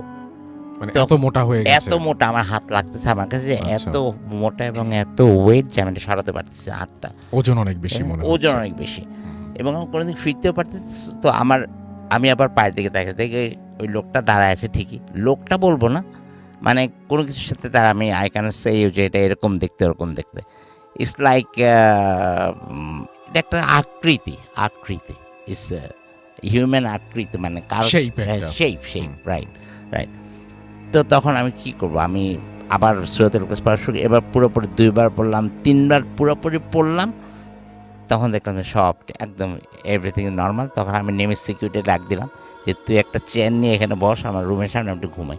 এটা করতে করতে ফজর আজান দিল। দেন তো আলহামদুলিল্লাহ উজু করে নামাজ পড়লাম, নামাজ আদায় করে তারপরে এভরিথিং হলো। কিন্তু মানে এফেক্টটা যে হলো, আমি 8:30 আমাদের অফিস ছিল, যখন অফিসে গেলাম প্রচণ্ড জ্বর, এবং 2টার সময় আমাকে প্ল্যান্ট ম্যানেজমেন্ট বাইরে ঢাকা পাঠালো, এবং আমি কন্টিনিউয়াসলি 7 দিন প্রচণ্ড জ্বরে ভুগলাম। আমার ফ্যামিলি অনেক সাফার করেছে ওই সময়টায়, এবং 8 দিনে আমি এবার প্ল্যান্টে জয়েন করলাম আর কি গিয়ে। That was my third story. Thank you so much আপনার ঘটনার জন্য। আপনাকে অনেক অনেক ধন্যবাদ, এবং আশা করছি আপনাদেরও ভালো লেগেছে। এবং আমি এবার কিছু মেসেজ পড়তে চাই। আমি দেখতে পাচ্ছি যে আমাদের এখানে অনেকেই আছেন। আমাদের সঙ্গে আছেন এই মুহূর্তে অজিত বাল্মীকি, এবং তিনি লিখেছেন আই লাভ ভূত এফএম আমাদের সঙ্গে। এছাড়াও আরও অনেকে আছেন, তানজিম আহমেদ তমহাল আমাদের সঙ্গে আছেন, এবং আমাদের সঙ্গে আছে, এবং তিনি বলেছেন ইমেল করার জন্য কি বাংলায় ইংলিশে লিখতে হয়? না, আপনি যেভাবে এখানে কমেন্টটা লিখেছেন পুরোপুরি বাংলায়, সেভাবেও আপনি লিখতে পারেন। আপনার যেভাবে সুবিধা আপনি সেভাবে লিখবেন। বাংলা তো সবসময় প্রেফার্ড। আমাদের সঙ্গে আছেন আরিফিন মাহমুদ সুজন, এবং আমাদের তিনি বরিশালের ঘটনাটা শুনেছেন, এবং আমাদের সাথে আছেন এমটি মামুন, এবং আমাদের সঙ্গে আছেন শামীম সালমান, সৌদি আরব থেকে তিনি শুনছেন ফুর্তি অ্যাপ দিয়ে। শত ব্যস্ততার মাঝেও একটা এপিসোডও মিস করি না। থ্যাংক ইউ সো মাচ আমাদের সঙ্গে থাকার জন্য। সাদমান শাহিব আমাদের সঙ্গে আছেন, ওয়েল লিসনিং ফ্রম সিসিআর। আমাদের সঙ্গে আছেন দেখতে পাচ্ছি রেদওয়ান হৃদয়, নাইস স্টোরি। আমাদের সঙ্গে আছেন NH রাজ, ফার্স্ট স্টোরিটা অনেক ভালো হয়েছে সেটা তিনি জানিয়েছেন। আমাদের সঙ্গে আছেন সমজিদ আরিয়ান শ্রাবণ, আমাদের সঙ্গে আছেন সিল্কি শিমুল, আমাদের সঙ্গে আছেন দেখতে পাচ্ছি রায়হান আহমেদ, সারোয়ার আলম, লিমন হাসনাত আমাদের সঙ্গে আছেন, ইমতিয়াজ শুভ আমাদের সঙ্গে আছেন, প্রত্যয় খান আমাদের সঙ্গে আছেন, আমাদের সঙ্গে আছেন কাজী সামিয়া, মাহমুদুল হাসান আমাদের সঙ্গে আছেন, এমডি নাহিদ আমাদের সঙ্গে আছেন, শাওন আমাদের সঙ্গে আছেন। কালকে এক্সাম, তাও তিনি ভূত এফএম শুনছেন। আমাদের সঙ্গে আছেন নাজমুল হাসান, সাকলাইন আহমেদ ফোরকান আমাদের সঙ্গে আছেন। আমাদের সঙ্গে আছেন দেখতে পাচ্ছি এছাড়াও প্রিন্স আমান, এবং তিনি অ্যাপ দিয়ে শুনছেন। আমাদের সঙ্গে আছেন MD Habibur, currently I mean Saudi Arabia, love you Bhoot FM. আমাদের সঙ্গে আছেন দেখতে পাচ্ছি এছাড়াও আশিক ইসলাম, এবং তিনি বলছেন যে আমার কমেন্ট পড়া হয় না, যে পড়ে ফেললাম আপনার কমেন্ট। ইমন খান হৃদয়, অসাধারণ ঘটনাটি প্রচুর ভয়ঙ্কর ঘটনা যেটা শুনলেন তিনি বলছেন। Thank you so much. Ishtiaq Shuvo আমাদের সঙ্গে আছেন, মাহমুদুল হাসান আমাদের সঙ্গে আছেন, নাইস স্টোরি লিখেছেন। মিকাত হাসান আমাদের সঙ্গে আছেন। আমি কিন্তু ভূত এফএমের যে পেজটা আছে সেখান থেকে পড়ছি, www.facebook.com/bhutfm.russell। আমাদের সঙ্গে আছেন দেখতে পাচ্ছি এছাড়াও MH বাঁধন, আমাদের সঙ্গে আছেন দেখতে পাচ্ছি ইসমাইল হোসেন, কাতার থেকে শুনছেন তিনি। রেদওয়ান হৃদয় আমাদের সঙ্গে আছেন। আমাদের সঙ্গে আছেন ইশতিয়াক আহমেদ শুভ, উল্লাপাড়া বিজ্ঞান কলেজ হোস্টেল থেকে শুনছেন। মাহমুদুল হাসান আমাদের সঙ্গে আছেন। আমাদের সঙ্গে আছেন নাজিয়া হাসান, এই ঝড়ের রাতেও মিস দিলাম না। আমাদের সঙ্গে আছেন দেখতে পাচ্ছি এমডি রুবেল ইসলাম, রাজশাহী থেকে তিনি শুনছেন আমাদেরকে। আমাদের সঙ্গে আছেন রফিকুল ইসলাম রূপক, আজকের স্টোরিগুলো অনেক ইন্টারেস্টিং। আমাদের সঙ্গে আছেন দেখতে পাচ্ছি আবরার আহমেদ রাজু, সব মিলে সাথে আছেন ঝিনাইদহ থেকে। আমাদের সঙ্গে আছেন অমিল মিলন, এছাড়াও আমাদের সঙ্গে আছেন দেখতে পাচ্ছি হাজি রুবেল খান সহ আরও অনেকে এই পেজটাতে। Thank you so much. Radio Foorti যে পেজটা, সেখানেও অনেকে আছেন এই মুহূর্তে। আমাদের সঙ্গে আছেন রোহান চিশতি, নরসিংদী থেকে তিনি আছেন। আবদুল্লাহ শেখ আমাদের সঙ্গে আছেন। এবং এই পেজে আপনি একটা মজার জিনিস দেখবেন, সেটা হচ্ছে যে এই পেজের কাভার পেজটা আপনি দেখবেন radio ফুর্তির, which is www.facebook.com/bhutfmradio.furti www.facebook.com/radio.furti। এটাতে দেখবেন যে আমাদের ভূত এফএম সম্পর্কে একটা মানে কাভার ফটো বা কাভারের যে জায়গাটা, যে ভিডিও, সেই ভিডিওটা আপনি দেখবেন যে সেখানে কিছু ইনফরমেশন দেওয়া আছে। You can check it out. Kashfia Arin আমাদের সঙ্গে আছেন। আমাদের সঙ্গে আছেন সোলাইমান ইসলাম নাসিম, এছাড়াও এস রাফি আমাদের সঙ্গে আছেন। মোহাম্মদ রিফাত আলম রিজভি আমাদের সঙ্গে আছেন। আমাদের সঙ্গে আছেন রুকন উদ্দিন মুন্না, আমাদের সঙ্গে আছেন নাহিদ হক তানহা, আমাদের সঙ্গে আছেন এমডি জিহাদ সর্দার, এছাড়াও জাফরিন নূর আমাদের সঙ্গে আছেন। আমাদের সঙ্গে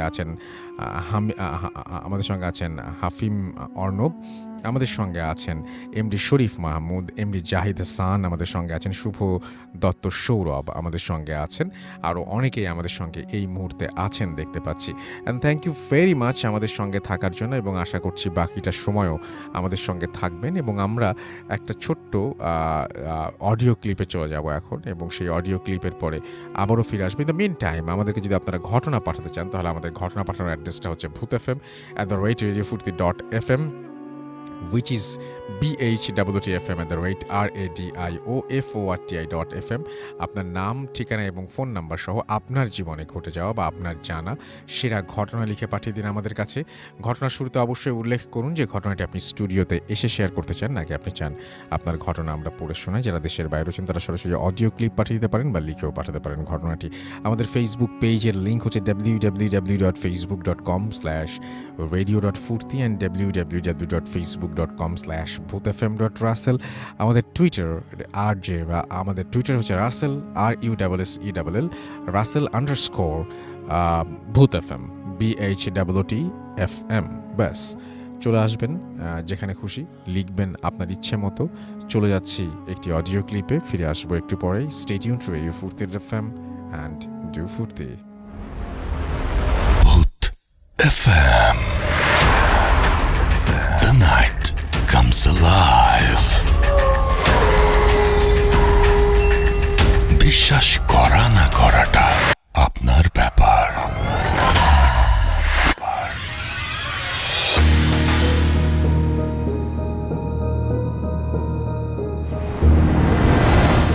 নমস্কার রাসেল ভাই, আমি দীপ। অনেকদিন পর আমি ভূত এফএম এ অডিও স্টোরি পাঠাচ্ছি কলকাতা থেকে।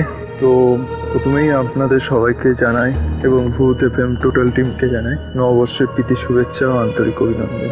আশা করি আপনি ভালো দলেই আছেন রাসেল ভাই। তো আজ আমি আমার একটা ফ্রেন্ডের ঘটনা বলবো, যে একজন ডাক্তার। এটা আমি তার থেকে অনেকদিন আগেই কালেক্ট করেছিলাম, বাট আমার কাজের জন্য আমি এটা শেয়ার করতে পারিনি। যদি আপনার ভালো লেগে থাকে এটা সবাইকে শোনাবেন। তো আমি সরাসরি তার ঘটনায় চলে যাচ্ছি। আমার ফ্রেন্ড একজন ডাক্তার, ক্লিনিক আছে তার, পাশাপাশি একটা সরকারি হাসপাতালে সে প্র্যাকটিসও করে। তো অপারেশনে কাটা ছেঁড়া থেকে শুরু করে মর্গে যাওয়া আসা, এগুলো কমন ব্যাপার তার কাছে। কিন্তু তার জীবনে এমন একটা ঘটনা ঘটেছিল যেটা সে এখনও যদি কোনো দূরে কোনো পেশেন্টকে দেখতে যেতে হয়, সে এই ঘটনাটা তার মনে পড়ে যায়, মানে সে ভাবে যাওয়ার আগে। তো আমি সেই ঘটনায় যাচ্ছি। তো একদিনকে তার ক্লিনিকটা বন্ধ করার সময়, তার ক্লিনিকে একজন রিসেপশনিস্ট আছে, তো সেই ক্লিনিকটা বন্ধ করেন। তো ডাক্তার মানে যে বন্ধু আমার, সে বাড়ি যাওয়ার সময় একটা ফোন আসে তার ফোন আসার সময় তাকে একটা পেশেন্টের বাড়ির লোক বলে যে ডাক্তারবাবু এরকম আমার বাবার এই হয়েছে, আপনি তাড়াতাড়ি আসুন, নাহলে আমার বাবা বাঁচবে না। তো একটু চমকে যায় যে হুট করে বলছে এরকম এরকম কথা, কোনো চেনা পরিচিত পেশেন্ট কি, এটা ভাবেও। কিন্তু তারপর যখন নাম টাম জানে, তখন দেখে ওর কোনো চেনা পরিচিত পেশেন্টও না। কোথা দিয়ে ফোন করছে এটা জানলে ও আরও অবাক হয় যে এত দূরে ও কোনোদিনও পেশেন্ট দেখতেই যায়নি, তাহলে ওকে জানলো কীভাবে? হয়তো জানতে পারে কারোর থ্রুতে। তো সে বলে যে আমার এখন ক্লিনিক বন্ধ হয়ে গেছে, আমি বাড়ি চলে যাব। তখন খুব রিকোয়েস্ট করার পর বললো যে জায়গাটা কোথায়। তো জায়গাটা মিনিমাম ও যা শুনে টুনে দেখলো আধা ঘন্টার উপরে। তো প্রথমে নাই বলে দেয়, কিন্তু একদিকে খুব রিকোয়েস্ট করে যে আমার বাবা হয়তো বাঁচবে না। ও তখন বলে যে আপনার ওইখানে আশেপাশে কোনো ডাক্তারের কাছে বা আপনি হাসপাতালে নিয়ে যান। ও তখন বললো যে সব বন্ধ হয়ে গেছে। তো ডাক্তারখানা বন্ধ হতে পারে মেনলি, বাট হাসপাতাল তো বন্ধ হয় না। তো অবাক হলো, দিয়ে ভাবলো যে ঠিক আছে আমি আসছি তাহলে। তো ক্লিনিক থেকে বেরিয়ে নর্মালি ট্রেনে চেপে ও ট্রেনে করে নামার পর যখন বাইরে আসে, বাইরে এসে দেখে পুরো রাস্তাটা পুরো ফাঁকা, খালি দুটো অটো রিক্সার মতো দাঁড়িয়ে আছে। বাদ বাকি সামনে দিয়ে দেখতে পাচ্ছে ডাক্তারখানা বন্ধ আছে, এমনি দোকানও বন্ধ। তো দেখে সামনে দুখানা লোক আসে, এসে বলে ডাক্তারবাবু আমরাই ফোন করেছিলাম, আপনি চলুন আমাদের সাথে। দিয়ে লোক দুটো ওদের মানে ও বন্ধুকে ভ্যানে করে নিয়ে যায়, রিক্সা ভ্যান যেটা হয় সেই ভ্যানে করে নিয়ে যায়। তো নর্মালি ভ্যানে বসেই যায়।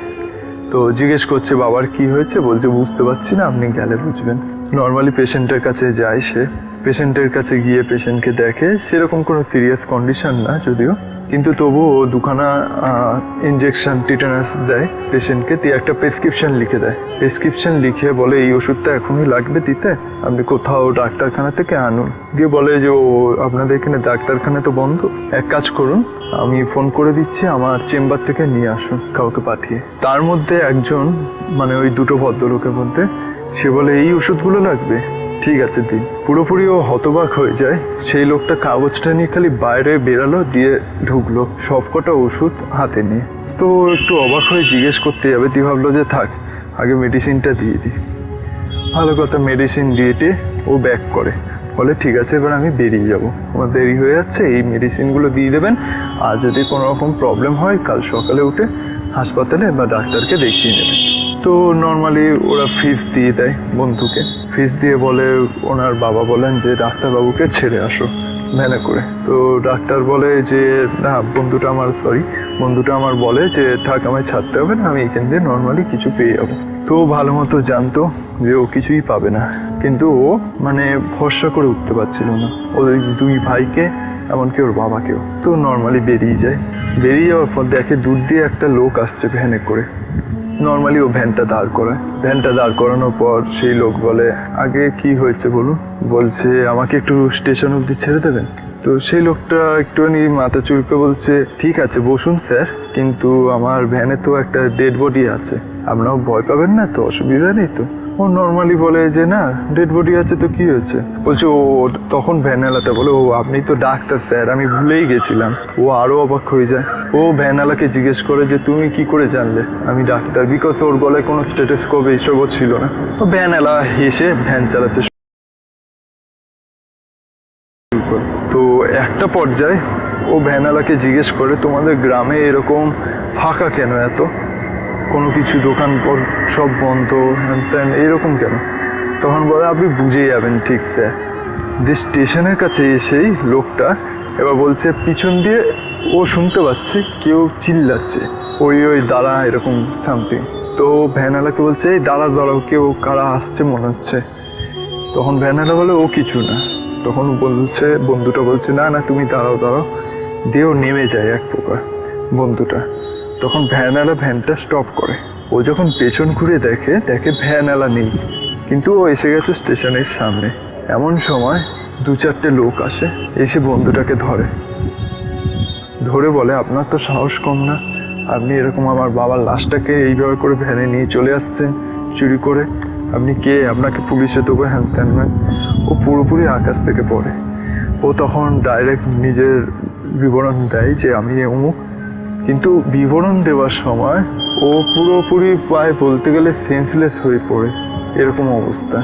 ও যে লোকগুলো সামনে ছিল তার মধ্যে 2জন লোককে দেখে, যে পেশেন্ট দুখানার যে বাড়ির ছেলে 2জন ওকে পিক করতে এসেছিল তাদের 2জনকে দিয়ে বলে আমি তো আপনার বাড়িতে গিয়ে আপনার বাবাকে দেখে এলাম, আপনি আবার আমাকে চোর বলছেন। ওই লোক দুটো মানে যারা এসেছিল 4জনের মধ্যে ওই 2টো লোক ওর দিকে তাকিয়ে থাকে, বলে আমার বাবাকে দেখে এলেন, এটা কার লাশ?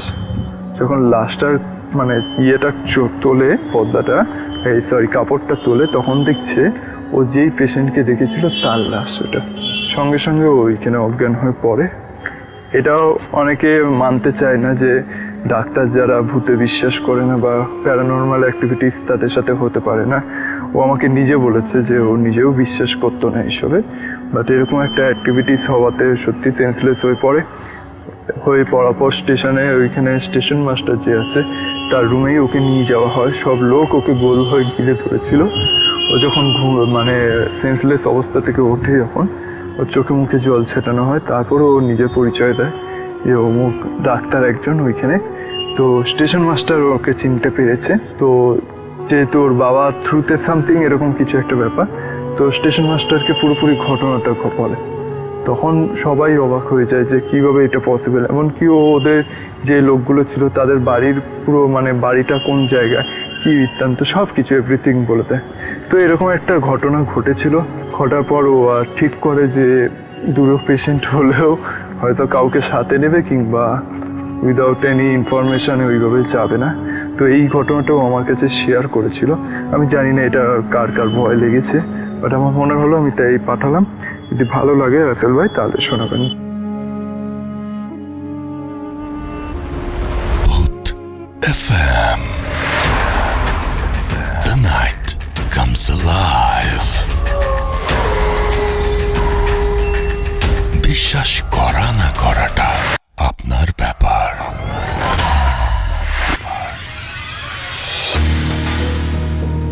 ইয়েস, বিশ্বাস করা বা না করাটা আপনার ব্যাপার। You are listening to radio Furfura FM. ঘড়িতে সময় রাত 1টা, এবং আশা করছি আমাদের যে ঘটনাগুলো এগুলো আপনাদের ভালো লাগছে। এবং এছাড়াও আমাদের আরও একটা অডিও ক্লিপ রয়েছে। হাফেজ মাইনুদ্দিন ভাই আমাদের সঙ্গে আছেন এবং আমাদের সঙ্গে আছে আরও একটা ইমেইল। সেই ইমেইলটাও আমি পড়ে শোনাবো। এবং আমাদের সঙ্গে আরও বেশ কিছু গেস্টরা রয়েছেন যারা তাদের ঘটনা শেয়ার করবেন খুব ছোট্ট করে। আমরা আমাদের আচ্ছা, ওনার ঘটনাটা আগে শুনে ফেলি। প্রথম যে অতিথি তার ঘটনা খুব ছোট্ট করে শুনে ফেলবো, এবং তারপরে আমরা আসবো হাফেজ মাইনুদ্দিন ভাইয়ের কাছে। এবং হাফেজ মাইনুদ্দিন ভাইয়ের কাছে আসার আগে আপনাদের যদি কোনো কোয়েশ্চেন থাকে সেই কোয়েশ্চেনগুলো আমাদের করতে পারেন, আমরা তার কাছ থেকে সেটা জিজ্ঞেস করে নিতে পারি। চলে যাচ্ছি আমাদের দ্বিতীয় অতিথির কাছে। আপনার ঘটনাটা খুব ছোট্ট করে একটু প্লিজ বলবেন। থ্যাংক ইউ রাসেল ভাই। তো আমার দ্বিতীয় ঘটনাটা হচ্ছে ভাইয়া, আমরা যখন 4th সেমিস্টারে পড়তাম টেক্সটাইলে, তো আমার একটা ফ্রেন্ড আমার ডিপার্টমেন্টই, তো ওর একটা বোন, ওর বোনের বিয়েতে আমার ইনভাইট করছে। তো আমাদের তখন এক্সাম শেষ, সেমিস্টার ফাইনাল শেষ। তো ওর বোনের বিয়েতে আমরা গেছি। তো যখন বন্ধ ছিল, তো আমরা 4-5টা ক্লোজ ফ্রেন্ড যারা ছিলাম তারাই গেছি। তো যাওয়ার পরে সাধারণত বিয়ের পরের দিন আন্টির প্রচণ্ড মন খারাপ ছিল। তো আন্টি আসতে দিতে চাইতেছিল না আমাদেরকে। তো আন্টির রিকোয়েস্টে ওই দিন থাকি আমরা ওদের বাসায়। তো ওদের বাসায় থাকার পরে ওই যে ফ্রেন্ডটার বাসায় গেছি, ওর নাম ছিল অ্যালেন। তো ওইটা বরিশালেরই কোনো একটা জায়গায় সম্ভবত, কারণ আমি নামটা বলতে চাচ্ছি না জায়গাটার। তো ওইখানে আমরা থাকি। তো চিন্তা করলাম অনেকদিন পর অনেকগুলো ফ্রেন্ড একসাথে, তো আমরা কিছু একটা মজা টজা করি। তো আমরা চিন্তা করলাম কি আজকে একটা বারবিকিউ পার্টি দিব। তো সাধারণত আয়োজন করা হয়েছে বারবিকিউ পার্টির। তো সন্ধ্যার পরে এটা করার পরে তো এইটা পার্টিটা করতে করতে আমাদের প্রায় 12টা বেজে গেছে। তো 12টা বাজার পরে আমরা ফ্রেন্ডসরা মিলে গল্প করতেছিলাম। তো গল্প করতে করতে এক টাইমে গল্পের ফাঁকে একটা টপিক চলে আসে, ভূতের টপিক। তো ভূতের টপিকের মধ্যে আমাদের একটা ফ্রেন্ড ওর নাম রাশেদ। তো ও বেশি কিউরিসিটি ছিল ওর বেশি, আর সুজন নামে একটা ফ্রেন্ড ছিল, ওরও মোটামুটি কিউরিসিটি ছিল।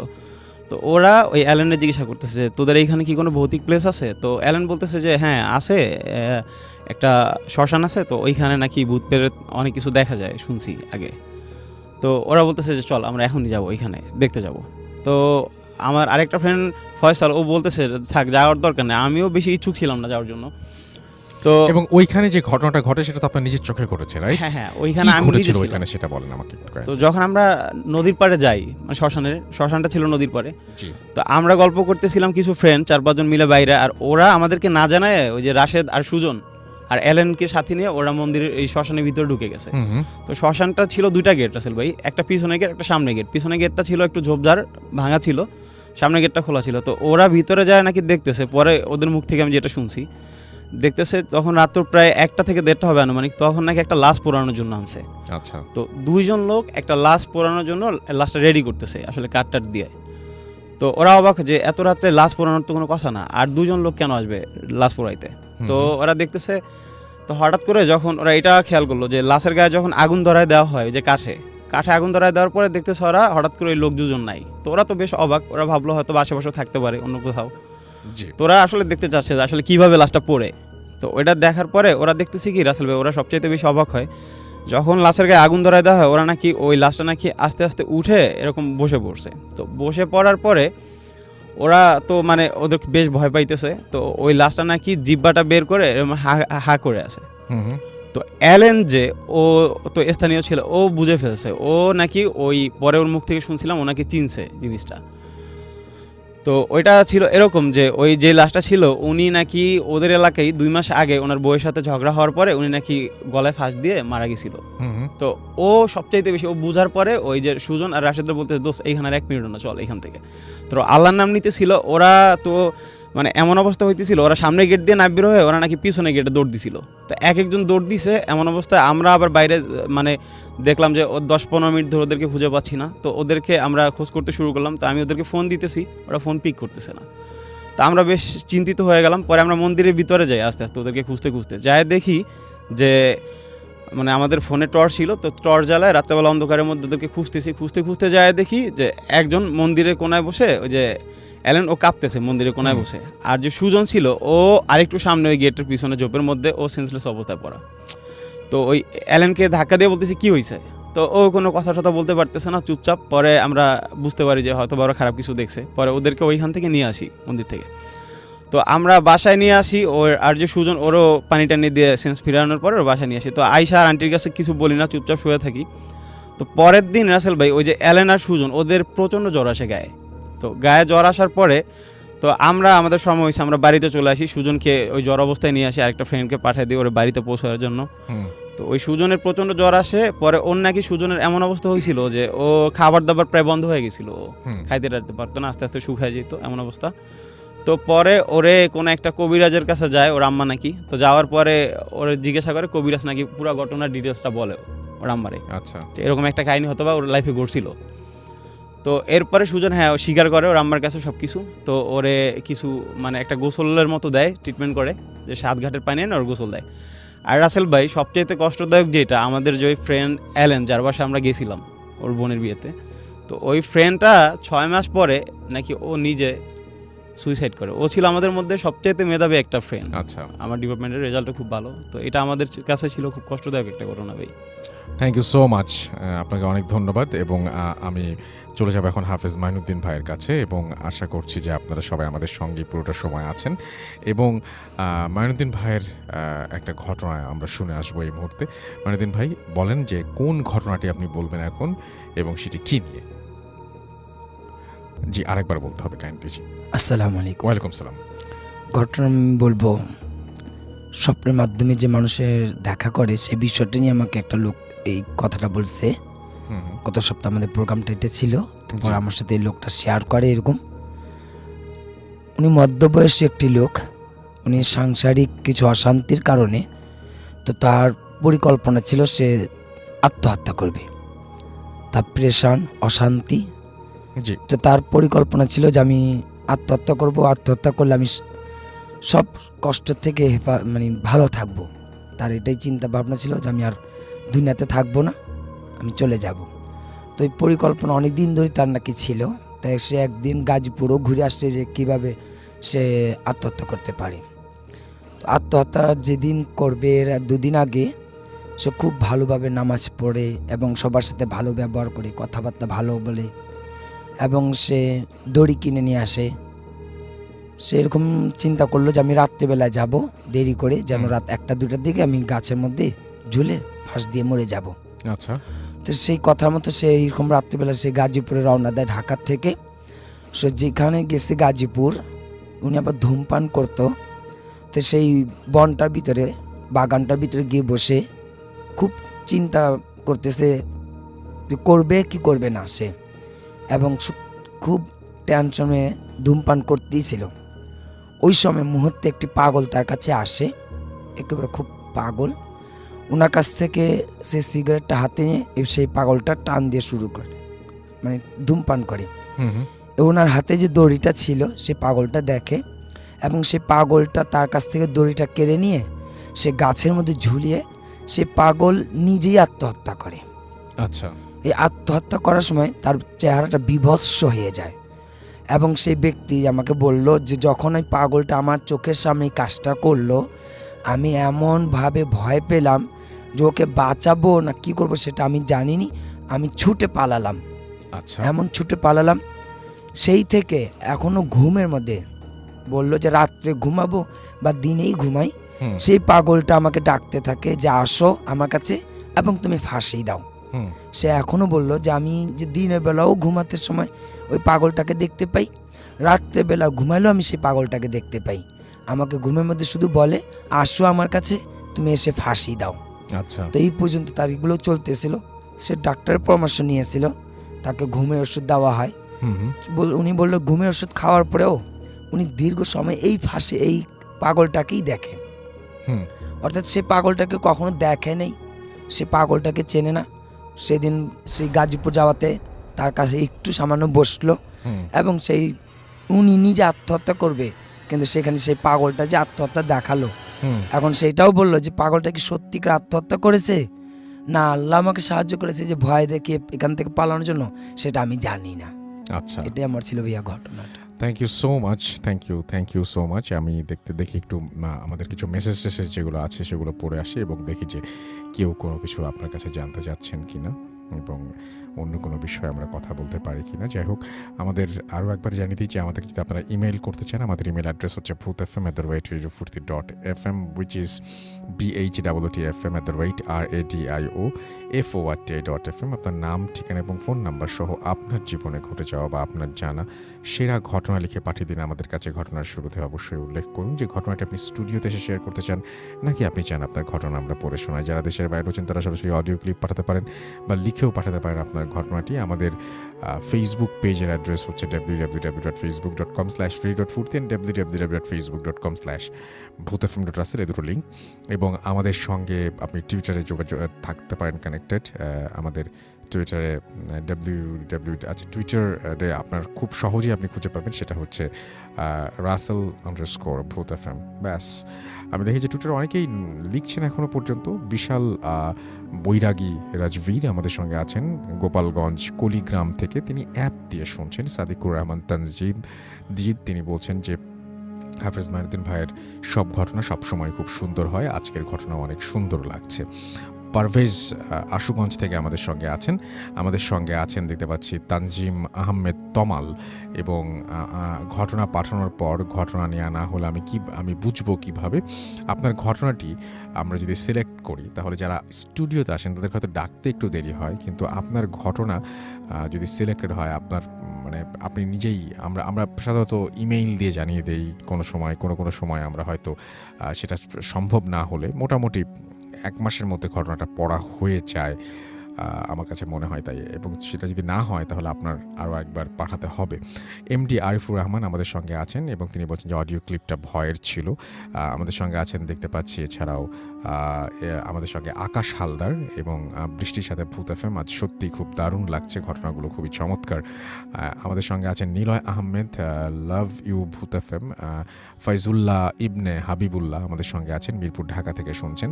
আমাদের সঙ্গে আছেন দেখতে পাচ্ছি সাইফুল ইসলাম SR, আমাদের সঙ্গে আছেন শরীফুল ইসলাম অন্তর, আমাদের সঙ্গে আছেন দেখতে পাচ্ছি। এছাড়াও আরও অনেকে এবং MNR নাইম আমাদের সঙ্গে আছেন, নিলয় আহমেদ আমাদের সঙ্গে আছেন দেখতে পাচ্ছি। এছাড়াও আবরার আহমেদ রাজু সহ আরও অনেকে।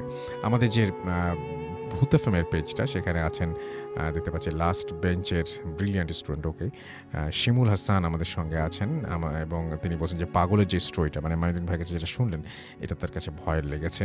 এবং আমাদের সঙ্গে আরও অনেকেই এই মুহূর্তের রেডিও ফুর্তির পেজেও যুক্ত আছেন। অ্যালেক্স আমাদের সঙ্গে আছেন রানা শেখ আমাদের সঙ্গে এই মুহূর্তে আছেন দেখতে পাচ্ছি।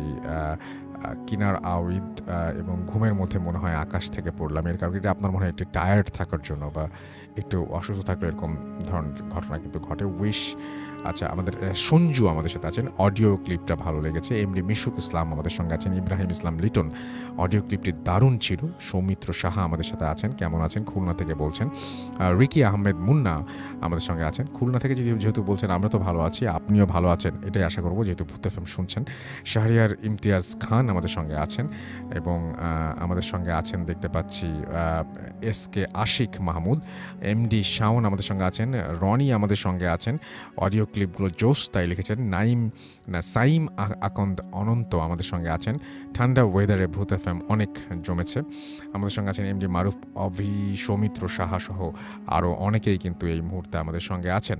এবং আমাদের যে রেডিও ফুর্তির পেজটা সেটা হচ্ছে www.facebook.com/radio.furti, এবং ভূত এফএমের তো আমি একটু আগেই বলেছি, ভূত এফএমের যে পেজটা সেটা নিয়ে একটু পরে আবারও ফিরে আসবো।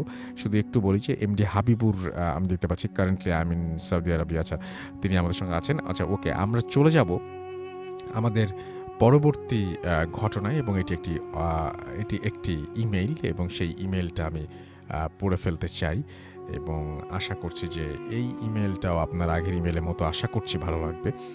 দেখা যাক।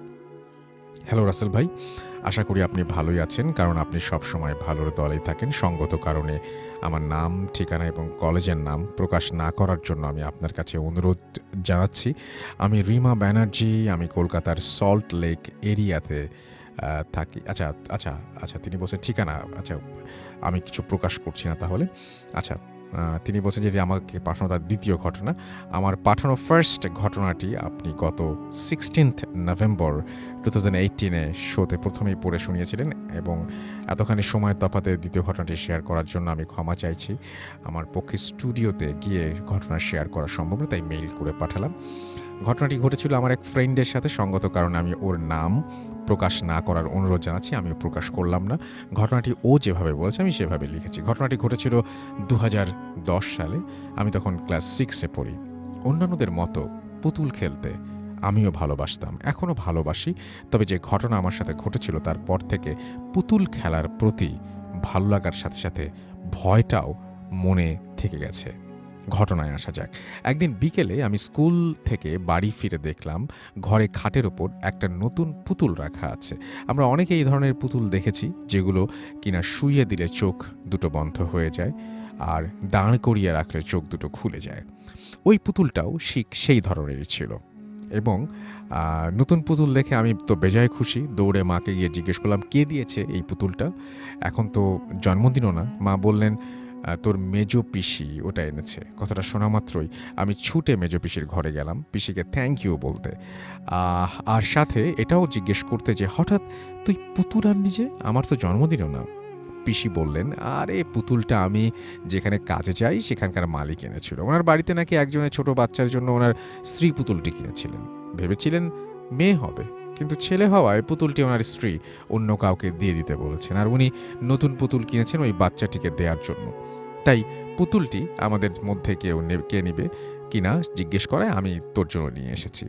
পুতুলটা আমার বেশ পছন্দ ছিল, সারাক্ষণ ওটা নিয়েই থাকতাম, ওটা নিয়েই খেলতাম। এমনকি ঘুমানোর সময়ও পুতুলটাকে বিছানায় এক পাশে রেখে ঘুমাতাম। এভাবেই 1-1.5 মাস কেটে যায়। হঠাৎ একদিন আমার মা লক্ষ্য করলেন যে পুতুলটার গা, হাত, পা, মুখে কেমন যেন ফেটে যাওয়ার দাগ। আমি স্কুল থেকে ফিরতেই মা জিজ্ঞেস করলো পুতুলটার কি অবস্থা করেছিস, এত নতুন পুতুল এইভাবে ফেটে গেল কিভাবে? আমিও দেখলাম পুতুলটার প্লাস্টিক বেশ ভালো কোয়ালিটির হওয়া সত্ত্বেও কেমন ফাটা দাগ সারা গায়ে। মা ভাবলেন যে হয়তো আমি পুতুলটা ছুঁড়ে মেরেছি খেলতে খেলতে, কিংবা হাত থেকে পড়ে গেছে, যত্ন নেই না তাই ফেটে গেছে। আমিও ভাবলাম দোষ হয়তো আমারই, তাই ওই বিষয়টা নিয়ে অতটা আর মাথা ঘামালাম না। কিন্তু কয়েক সপ্তাহ যেতে না যেতে ঘটল একটা অদ্ভুত ঘটনা। বলে রাখা ভালো যে আমার ওই পুতুলটার পিঠের সুইচ ছিল, যেটা কিনা প্রেস করলেই গান বাজতো। আমি আগেই বলেছি যে পুতুলটা আমার এতই পছন্দের ছিল যে আমি ওটাকে নিয়ে ঘুমাতামও। একদিন শনিবার, স্কুল সাধারণত ছুটি থাকায় আমি বাড়িতে ছিলাম। খেয়ে দিয়ে যথারীতি পুতুলটা নিয়ে মায়ের সাথে ঘুমাচ্ছি, মায়ের সাথে শুয়েছি ঘুমাবো বলে। হঠাৎ দুপুর ৩টা বাজতেই পুতুলের ভেতর থেকে গান বেজে উঠল। ঘুম ভেঙে গেল। এক প্রকার বিরক্ত হয়েই উঠে পুতুলটার সুইচটা অফ করে গান থামালাম। পরের দিন দুপুরবেলায় আবার ৩টায় বাজতেই পুতুলের ভেতর থেকে একা একাই অটোমেটিক্যালি গান বাজতে শুরু করে দিল, ঠিক আগের দিনের মতো। কিন্তু এবার আমার ঘুমের ব্যাঘাত ঘটায় মা বিরক্ত হয়ে উঠে পুতুলটার গান বন্ধ করে আলমারিতে ঢুকিয়ে রেখে দিলেন। আর আমায় বললেন, পুতুলটা নিয়ে আর ঘুমোতে হবে না।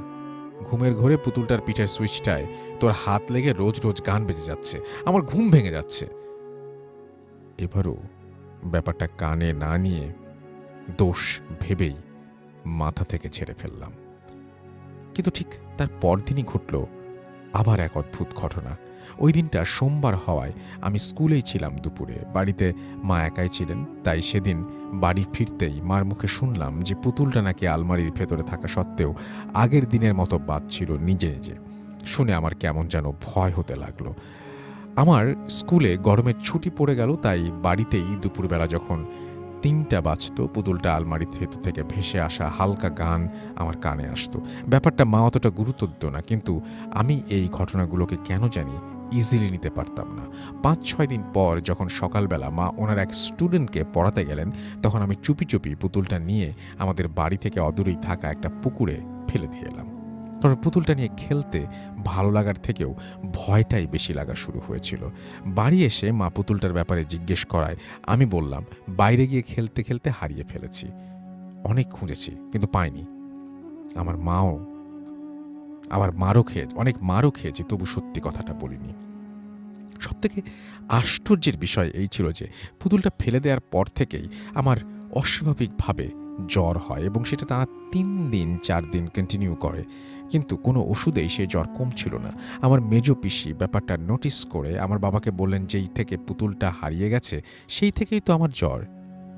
বাবা এসব জিনিস না মানলেও পিসির কথা মতো কাছের এক মসজিদ থেকে পানি পড়া নিয়ে এসে খাওয়ালেন। এক রাতে জ্বর নেমে গেল। তা সত্ত্বেও আমার মা বাবার মধ্যে এটা কোনো প্যারানর্মাল ঘটনা এরকম কোনো কিছু তারা খুঁজে পাননি। কিন্তু পিসি ব্যাপারটা বুঝতে পেরে ওই লোকটার বাড়ি যায় পুতুলটার ব্যাপারে ওনার স্ত্রীকে জিজ্ঞাসাবাদ করতে। কিন্তু ওনার স্ত্রী কিংবা উনি দুজনেই কেউই সেই সময় বাড়ি না থাকায় ওনাদের সাথে পিসির কোনো কথা হয় না। কিন্তু বাড়িতে থাকা কাজের মেয়েটি থেকে আমার পিসির সমস্ত ঘটনা জানতে পারে। মেয়েটি বলে পুতুলটি নাকি কেনা হয়েছিল ওনার এক আত্মীয়র সন্তানের জন্য এবং সেটি কন্যা সন্তানই ছিল। বাচ্চাটি জন্মানোর পরই নাকি ওর জন্য পুতুলটি কিনে হসপিটালে রাখা হয়, কিন্তু দুর্ভাগ্যবশত জন্মানোর 2 দিন মধ্যেই নাকি শিশুটি একদিন দুপুর 3টার সময় কোনো এক অজানা অসুখে মারা যায় এবং সেই পুতুলটি আনা হয় পিসির কাজের ওখানে এবং পিসি না জেনেই পুতুলটা আমার জন্য বাড়ি নিয়ে আসে এবং তারপর থেকেই এই সমস্ত ঘটনা ঘটতে থাকে। অবশ্য পুতুলটি ফেলে দেবার পর আর তেমন কিছু হয়নি। এই ছিল আমার ঘটনাটি পুরোপুরি আমার বন্ধুর মুখ থেকে শোনা। আশা করি সবার ভালো লাগবে। ভূত এফএমের নিয়মিত শ্রোতা, অসম্ভব ভালো লাগার একটি শো, একটিও এপিসোড মিস করি না। বলে রাখা ভালো যে রাত জেগে ভূত এফএম শুনতে শুনতে আমি এখনও বেশ খানিকটা সাহসী হয়ে গেছি। একা একা কিংবা অন্ধকারে আগের মতো ভয় পাই না এবং ভূত এফএমকে অনেক থ্যাঙ্কস। ভালো লাগলে আমার ঘটনাটি পড়ে শোনাবেন। হ্যাঁ, এটাই আমাদের ভূত এফএম শুনতে শুনতে সবাই সাহসী হয়ে যান, তখন ভয়ঙ্কর ঘটনা অনেকের কাছে মনে হয় যে না, খুব একটা ভয়ঙ্কর হলো না, এটা তো একটা প্রবলেম। বাট আমাদের কাজ সেটাই, ভয় দেখানো এবং ভয়ের মাধ্যমে যে আনন্দ আছে সেই আনন্দই সবার কাছে পৌঁছে দেয়া, রাইট? সো আমরা এখন যেটা করব সেটা হচ্ছে আরও একটা অডিও ক্লিপে যাব এবং সেই অডিও ক্লিপটি শুনে আসব এবং আশা করছি যে এই অডিও ক্লিপটিও আপনাদের ভালো লাগবে এবং তারপরে আমরা কিছুক্ষণ পরে নতুন অতিথি নিয়ে ফিরে আসছি। সেই পর্যন্ত আমাদের সঙ্গে থাকবেন। স্টে টিউনড, রেডিও ফুর্তি, রেড এফএম অ্যান্ড ডু ফুর্তি। ভূত FM, the night comes alive. বিশ্বাস করা না করাটা আপনার ব্যাপার।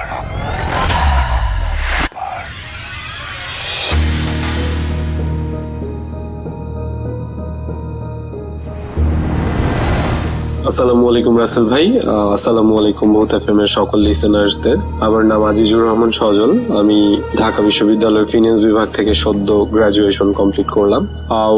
বলে রাখা ভালো, আজকে যে ঘটনাটা শেয়ার করতে যাচ্ছি সেটা হচ্ছে আমার বাসা কেন্দ্রিক। এর আগের ঘটনাটা বলে নেওয়া দরকার। 2008 সালের দিকে আমাদের বাসার একজন ভাড়াটি আসে, যার নাম আমরা তাকে তাজুল আঙ্কেল বলে চিনতাম। তো ওনার ব্যবহার, আচার আচরণ খুবই অদ্ভুত ছিল। অদ্ভুত বলতে স্বাভাবিক মানুষের মতো না। হঠাৎ করে চোখগুলো বড় করে আমাদের ভয় দেখাতো, বা হঠাৎ করে গাছে উঠে যেত, হঠাৎ করে এখানে চলে যেত, হঠাৎ করে দেখা যেত যে আমাদের বাসায় একটা করই গাছ আছে, করই গাছের উপরে উঠে বসে ভাত খাচ্ছে। তো এরকম অদ্ভুত অনেক বিহেভিয়ার ওনার মধ্যে লক্ষ্য করা গেল। তো একদিন হঠাৎ করে কি হলো, ওনার স্ত্রী আমাদের বাসায় এসে অনেক চিৎকার করে বলতে লাগলো আমার বাবাকে যে চাচা আসেন, আমার হাজবেন্ড যেন কেমন করতেছে। তো উনি মানে অজ্ঞান হয়ে যায় বা এরকম কিছু। তখন আমরা বুঝতে পারলাম যে উনি পজেসড ছিল। তো আমাদের ভাড়াটিয়া যারা ছিল সবাই চলে আসে একটা রুমে, উনি চলে আসে।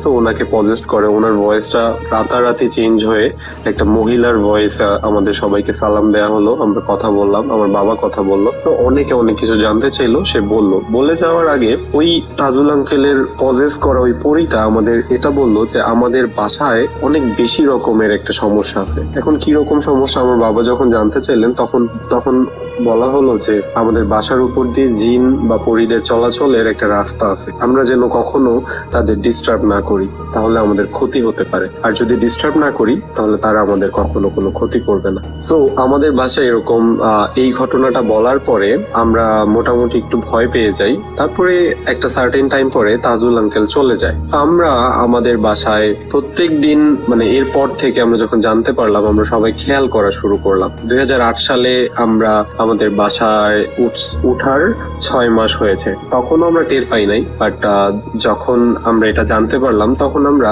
কিউরিয়াসিটি বশত রাত জাগতে শুরু করলাম। তো রাত জাগার পরে দেখা যাচ্ছে যে 2টা 2:30টার দিকে বাসার ছাদে soup soup soup soup soup soup মানে নুপুরের শব্দ। কখনো হয় না এরকম যে লোহার রড মাটিতে রেখে একজন হাত দিয়ে ধরে টেনে টেনে নিয়ে যাচ্ছে, মানে একটা গড় গড় গড় গড় গড় গড় একটা সাউন্ড হচ্ছে লোহার। এরকম অদ্ভুত রকমের শব্দ সাউন্ড আমরা শুনতেই থাকি। তো এই ব্যাপারগুলো আমাদের কাছে নর্মাল হয়ে যায়। আমরা এখন পর্যন্ত এরকম শব্দ সাউন্ড সব প্রত্যক্ষ করতে থাকি, আমি শুনতে পারি। তো এইগুলো কোনো সমস্যা হয় না। একদিনের ঘটনা যেটা শেয়ার করার জন্য আজকে রেকর্ডিং পাঠানো, সেটা খুবই রিসেন্ট একটা ঘটনা এন্ড খুবই অদ্ভুত ছিল আমার সাথে। আমি এটার কোনো ব্যাখ্যা আসলে পাইনি। সেটা হচ্ছে আমি একদিন রাতে মুভি দেখে ঘুমালাম। আমার মনে আছে খুব জনপ্রিয় একটি মুভি আমাদের সার্ভারে আসেন, আমি দেখার পরে ঘুমালাম, স্পষ্ট মনে আছে। ঘুমানোর পরে আমি ফিল করতে থাকলাম যে আমার কাঁধে প্রচন্ড ব্যথা হচ্ছে। তো স্বভাবতই ব্যথার জন্য আমি ঘুম ভেঙে গেল। আমার ঘুম ভেঙে যাওয়ার পর আমি আবছা আলোতে তাকালাম, দেখলাম যে তারা দেখা যাচ্ছে, তারা, আকাশের তারা। তারপরে আকাশও দেখা যাচ্ছে। আমি না বুঝতে পারছি না যে কি হচ্ছে। তারপরে আমি হঠাৎ করে মানে একটু যেন চোখ কচলালাম। চোখ কচলানোর পরে একটু স্পষ্ট ভাবে কনসিয়াসলি তাকানোর চেষ্টা করলাম। স্টিল তারা এবং আকাশ দেখা যাচ্ছে। দেন রাসেল ভাই, I don't know why and how, আমি আবিষ্কার করলাম আমি ছাদের মধ্যে শুয়েছিলাম এন্ড আমার মাথার নিচে একটা ইট দেয়া ছিল। এন্ড দ্যাট ইজ ওয়াই আমার কাঁধ এবং ঘাড় প্রচন্ড রকমের ব্যথা করতেছিল। রাসেল ভাই, বলে রাখা ভালো, আমার কোনো স্লিপ ওয়াকের কোনো অভ্যাস বা কিছু ছিল না। এন্ড তারপরে আমি উঠলাম। আমার হাতে সবসময় ঘড়ি থাকতো, একটা ডিজিটাল ওয়াচ। তো আমি ঘড়িতে তাকালাম, দেখলাম 3:30টার মতো বাজে। আমি প্রচন্ড রকমের ভয় পেয়ে গেলাম। আমি দৌড়ে ছাদ থেকে নিচে নামলাম। নিচে নেমে আমি ভাবলাম যদি আমি ঘুমের মধ্যে চলে এসে থাকি দরজাটা খোলা থাকবে, বাট দরজাটা ভেতর থেকে লক ছিল। রাসেল ভাই, এটার ব্যাখ্যা আমি আজ পর্যন্ত পাইনি। এটা হচ্ছে আমার সাথে ঘটে যাওয়া 3-4 মাস আগের ঘটনা। তারও কিছুদিন আগে আরেকটা অদ্ভুত ঘটনা ঘটে। সেটা হচ্ছে যে আমরা যেহেতু সবসময় শব্দ শুনতাম বা কেউ কিছু অনুভব করতে পারতো, তো আমরা বিশ্বাস করতাম যে হয়তো আমাদের বাড়িতে কোনো সমস্যা আছে বা কোনো রকমের অ্যাবনর্মালিটি আছে। সো আমরা কি করতাম যে অনেক কিছু দেখে ফেললেও বা অনেক আনসার্টিন বা অ্যাবনর্মাল কিছু হইলেও আমরা সেটাকে ইগনোর করতাম। সো একটা দিন আমি রাতের বেলা ফোনে কথা বলতে ছাদে যাই। ইটস অলমোস্ট 1টা 1:30 এরকম এরকম বাজে, আমি ফোনে কথা বলতে যাই। তো ছাদে যাওয়ার পরে আমি কথা বলার 5 মিনিট পর দেখতে পেলাম কোনো বাতাস নাই, কিছু নাই। আমাদের ছাদের যে এক্সট্রা রড গুলা বা মানে উপরে আরেক তালা বাড়ানোর জন্য যে কিছু রড থাকে যেগুলো ইউজ করা হয় পরে যখন বাড়ি বানানো হবে, আরো বড় করা হবে, তো উপরের ওই রড গুলা টং টং টং টং করে কাঁপতে থাকে, টং টং টং টং করে কাঁপতে থাকেন, অনেক বেশি পরিমাণে কাঁপতে থাকে, যেটাকে স্বাভাবিক কাঁপুনি মনে হবে না, যে বাতাসের জন্য কাঁপছে। রাসেল ভাই বিশ্বাস করবেন না, আমার ভেতরটা পুরো নড়ে উঠে। আমি ভয়ে জাস্ট কিছু করতে পারি না, জাস্ট ফোনের ওই পাশে আমি ফোনের মধ্যেই এমন একটা ভাব করতে থাকি, ফোনে কথা বলতে বলতেই বলতে থাকি যে আর 5 মিনিট, আর 5 মিনিট পরেই চলে যাব। তো যখনই আমি বললাম যে আর 5 মিনিট পরে চলে যাব, শব্দ বা বাতাসে ওই রড গুলা নড়া বন্ধ হয়ে গেল। আমি কথা বলতে থাকলাম, আমি যেহেতু বুঝতে পারলাম যে আমাদের বাসায় একটু মানে অ্যাবনর্মালিটি আছে বা আমাদের তো এখন পর্যন্ত কোনো ক্ষতি করে নাই, তো ওই ভরসায় আমি কথা বলতে থাকলাম। আমার খেয়াল ছিল না কতক্ষণ কথা বললাম। ঠিক 10 মিনিট বা 15 মিনিট পরে মানে আবার টং টং টং টং টং টং করে শব্দ শুরু হইল। তখন আমি রাসেল ভাই বুঝতে পারলাম যে আসলে আমার বুঝে এখন চলে যাওয়া উচিত। সো আমি কোনো কিছু করলাম না, ফোনটা পকেটে নিয়ে সুন্দর করে ছাদ থেকে নেমে চলে আসলাম। রাসেল ভাই, এছাড়াও আমাদের বাড়িতে অনেক রকমের ঘটনা, আরো কিছু প্রত্যক্ষ জিনিসপত্র হয়েছে, আজকে সময়ের অভাবে বলতে পারলাম না। যদি আমার ঘটনা আপনার একটু পছন্দ হয়ে থাকে, আপনি আমাকে কল করতে পারবেন বা আপনি আমাকে টেক্সট দিতে পারবেন। শুভকামনা ভূত এফএম-এর জন্য। ভূত FM. The night comes alive. বিশ্বাস করা না করাটা আপনার ব্যাপার। ওয়েলকাম ব্যাক, শুনছেন রেডিও ফুড এফএম। আমি রাসেল আছি, সাথে ঘড়িতে সময় রাত 1:29 আর চলছে ভূত এফএম।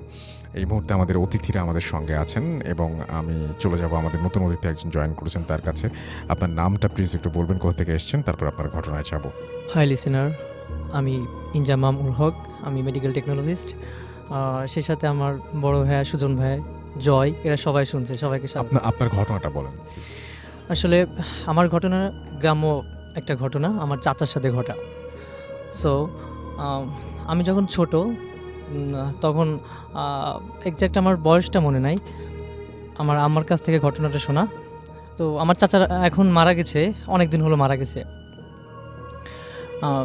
তখন আমার চাচা মাঠে গরু চড়াইতে যাইতো। তো একদিন আমার চাচা যথারীতি মানে মাঠে গরু চড়াইতে গেছে। তখন আনুমানিক কয়টা বাজে চাচা জানে না। সো চাচাকে নাকি নখ দেওয়া হয়েছে যে গরু চড়াইতে যাবি না, এরকম বলে কেউ একটা শব্দ করছে। তো চাচা ঝট করে উঠা চলে গেছে। যখন গেছে তখন দেখে যে আশেপাশে সবই পরিষ্কার, সবই মানে আকাশ টাকাশ সব পরিষ্কার হয়ে গেছে। তখন চাচা গিয়ে দেখে যে সেখানে কেউই নাই, কৃষক যাই বলেন কেউই নাই। তো আমাদের গ্রামের সাথেই রোডের পাশে একটা বট গাছ আছে। ছোটোবেলা থেকেই যেমন দেখছি এখনও তেমন দেখতেছি, অনেক আগের নাকি বট গাছটা। তো চাচা দেখে ওই বট গাছের একটা পা দিয়া আর অন্য মানে বিলের অপর প্রান্তের গ্রামে আরেকটা পা দিয়া একটা অবয়ব, বিকট আকৃতির একটা অবয়ব দাঁড়িয়ে আছে। তো চাচা সেটা দেখে সেখান থেকে দৌড়ে পালিয়ে এসে দেখে যে এখন ফজরে আজান দিচ্ছে। তো চাচা তারপরই অসুস্থ হয়ে যায়। তো বেশ কয়েকদিন অসুস্থ ছিল। এর কিছুদিন পরে আমার চাচা আস্তে আস্তে অসুস্থ হয়ে যায়। তো বেশ কিছুদিন পরে আমার চাচা মারা যায়। তো এখন কি কারণে মারা যায় এক্স্যাক্ট আমরা জানি না, বাট চাচার লিভারটা প্রবলেম হয়ে গেছিলো। এখন কোন রিলেটেড কি সেটা আসলে আমরা কেউ জানতাম না। এই ছিল আমার ঘটনা রাসেল ভাই। থ্যাংক ইউ সো মাচ আপনার ঘটনার জন্য, আপনাকে ধন্যবাদ। আমরা দেখতে পাচ্ছি যে আমাদের এখানে আরও একটা ইমেইল আছে, সেই ইমেইলটা আমি একটু পড়ে শোনাতে চাই আপনাদেরকে এবং আশা করছি যে এটাও আপনাদের ভালো লাগবে। এবং আমি এরকম প্রচুর ইমেল চাই, আসলে ইমেল পড়তে অনেক ভালো লাগে এবং আপনারাও পছন্দ করেন আমি জানি, এবং যারা লেখেন তারা খুব চমৎকার করে লেখেন। এরকম ইমেল আমি প্রচুর চাই, প্রচুর, যেটা সত্যি ঘটনা হলে সবাই ভালোবাসেন আসলে। যাই হোক, আমাকে লিখছেন রাসেল ভাই, নমস্কার নেবেন, আমি আশু, যশোর বিমানবন্দর রোড আরবপুর থেকে লিখছি। আজই প্রথম ভূত এফএমে কোনো ঘটনা পাঠালাম। যদি ঘটনাটি আপনাদের ভালো লাগে তাহলে এই ঘটনাটি সবাইকে পড়ে শোনাবেন। ঘটনায় যাওয়ার আগে কিছু কথা বলে নিলে ভালো হবে। এটা আমার মেঝো ভাইয়ের কাকি শাশুড়ির মৃত্যুকে নিয়ে ঘটনা। তারা আমাদের পাশের জেলাতেই থাকেন, কারণবশত জেলাটার নামটা বললাম না। মূল ঘটনায় যাবার আগে কিছু কথা বলে রাখি। আমাদের হিন্দুদের মৃত ব্যক্তিকে যারা শ্মশানে নিয়ে যায় তাদেরকে কাঠোরে বলে।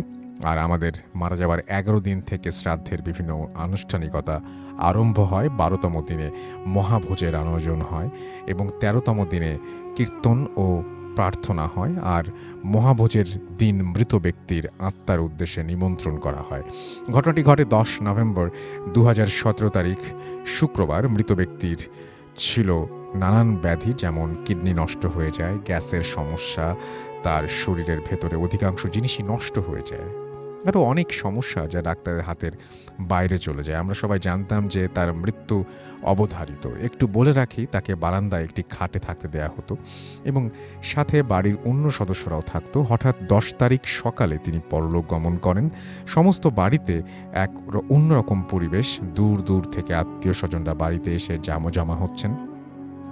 যথারীতি সব কাজ শেষে তাকে শ্মশানে নিয়ে সমাধিস্থ করা হয়।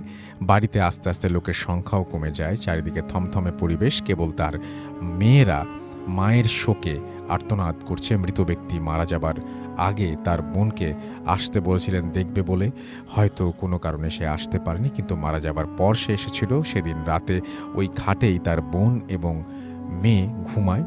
এত সময় সব ঠিকঠাক চলছিল। রাত বেড়ে ঘড়ির কাঁটা যখন আনুমানিক 2টার দিকে, তখন হঠাৎ ঘরের চালে খুব জোরে সোরে একটা আওয়াজ হলো, যেন কেউ চালে ইট মারছে। এতে মোটামুটি সবাই জেগে গেছে, কিন্তু সবাই যে যার মতো চুপ করে শুয়ে থাকে। ওই আওয়াজটাকে কেন্দ্র করে সবাই কেমন যেন ভীত হয়ে যায়। ঠিক তখন থেকেই আরম্ভ হয় অস্বাভাবিক ঘটনা। প্রথমে বারান্দায় শোয়া সেই বোনের গায়ের থেকে আপনা আপনি কম্বল বারবার পড়ে যাচ্ছে। কেমন যেন অন্যরকম অনুভূতি হচ্ছে তার। বোনটি এবার হঠাৎ করে খেয়াল করে দেখে যে অন্ধকারে কেমন যেন মানুষের আকৃতি তার কম্বল ধরে টানছে। ভয়ে তার গলা থেকে কোনো আওয়াজ বের হচ্ছে না। অনেক চেষ্টা করেও সে কিছুই করতে পারছে না। এক পর্যায়ে ওই আকৃতিটা কম্বল দিয়ে তার গলা চেপে ধরেছে। ঠিক তখনই সে যা দেখে, তার জন্য সে প্রস্তুত ছিল না। সে দেখে যে তারই মারা যাওয়া বোন পুরো সুস্থ অবস্থায় তাকে গলা টিপে ধরেছে এবং প্রচণ্ড অন্ধকারে তার ওপর চাপ দিচ্ছে। আর কিছু সময় এভাবে থাকলে হয়তো তাকে আর জীবিত ফেরত পেতাম না। এমন সময় থাকা অন্য মহিলাটির গায়ে তার হাতের স্পর্শ করলে সে কিছুটা স্বাভাবিক হয়। তার সাথে এই পর্যন্ত তার পাশে মৃত ব্যক্তির এক মেয়ে তখনও ঘুমাচ্ছিল। এবার তার কাছে ওই আকৃতিটা যেয়ে বসে এবং তার মাথায় হাত বুলায়। যে মৃত ব্যক্তির বোন অসাড় হয়ে দেখে, কিন্তু সে কিছুই বলতে পারে না বা করতে পারে না। এটাও বলে রাখা ভালো যে ওই মহিলা তার ছেলে মেয়েদের খুব ভালোবাসত। তিনি নিজের ঔষধের টাকা দিয়ে ছেলে মেয়ের বউয়ের জন্য গয়না বানিয়েছিলেন। তারপর থেকে বাড়িতে সবসময় থমথমে পরিবেশ থাকতো। ঘটনা এখানেই শেষ হয়নি। এবার আরও রোমাঞ্চকর কিছু ঘটনা ঘটে। এবার শ্রাদ্ধের দিন বাড়ি ভর্তি সব লোকজন নিয়ম অনুসারে সব কাঠুরেদেরকে নিমন্ত্রণ করে মহাভোজে অংশগ্রহণ করার জন্য। আর সেই সাথে ওই মৃত ব্যক্তি ও অন্য প্রয়াত ব্যক্তিদের নিমন্ত্রণ করা হয়েছে। তাদেরকে সময় দেওয়া হয়েছে রাত 9টার সময়। রাত 8:30 মধ্যে সব কাঠুরে চলে যায়। খাবার পরিবেশন করা শেষ। মৃত ব্যক্তির এক জামাই উপহাস করে বলে, আরে মরা মানুষ কি কখনো খেতে আসে নাকি? আচ্ছা, আমি আজ দেখব কিভাবে ও এসে ভাত খায়। বেশ কিছু সময় পর সবকিছু ভালোই চলছিল। আস্তে আস্তে ঘড়ির কাঁটা 9টার কাছে পৌঁছায়। এবার বাড়ির পরিস্থিতি পাল্টে যেতে আরম্ভ করলো। ওই জামাই খেতে বসেছে, এমন সময় হঠাৎ তার পেছনে খুব জোরে একটা আওয়াজ হয়। কিন্তু অবাক করা বিষয়, আওয়াজটা যে কিসের তা কেউ আবিষ্কার করতে পারল না। এবার বাড়ির এক পাশ থেকে কেমন যেন গোঙানোর শব্দ আসছে। ক্রমশ আওয়াজটা বেড়েই চলছে। আস্তে আস্তে আওয়াজটা অনেকে একসাথে ঝগড়া করলে যেমনটা হয় তেমন মনে হচ্ছে, এবং একসাথে অনেকগুলো কুকুর যেন আওয়াজ করছে। সেখানে মাত্র একটি কুকুর ছিল এবং সেটা সবার সামনেই বসা ছিল। ওই কুকুরটাও ভয়ে ওই দিকে যাচ্ছে না। এবার রাত 9টা বাজে। সবাই খাবার দাবার খাওয়ার জন্য প্রার্থনা করে খেতে আরম্ভ করে। ঠিক তখনই সব আওয়াজ থেমে গেল।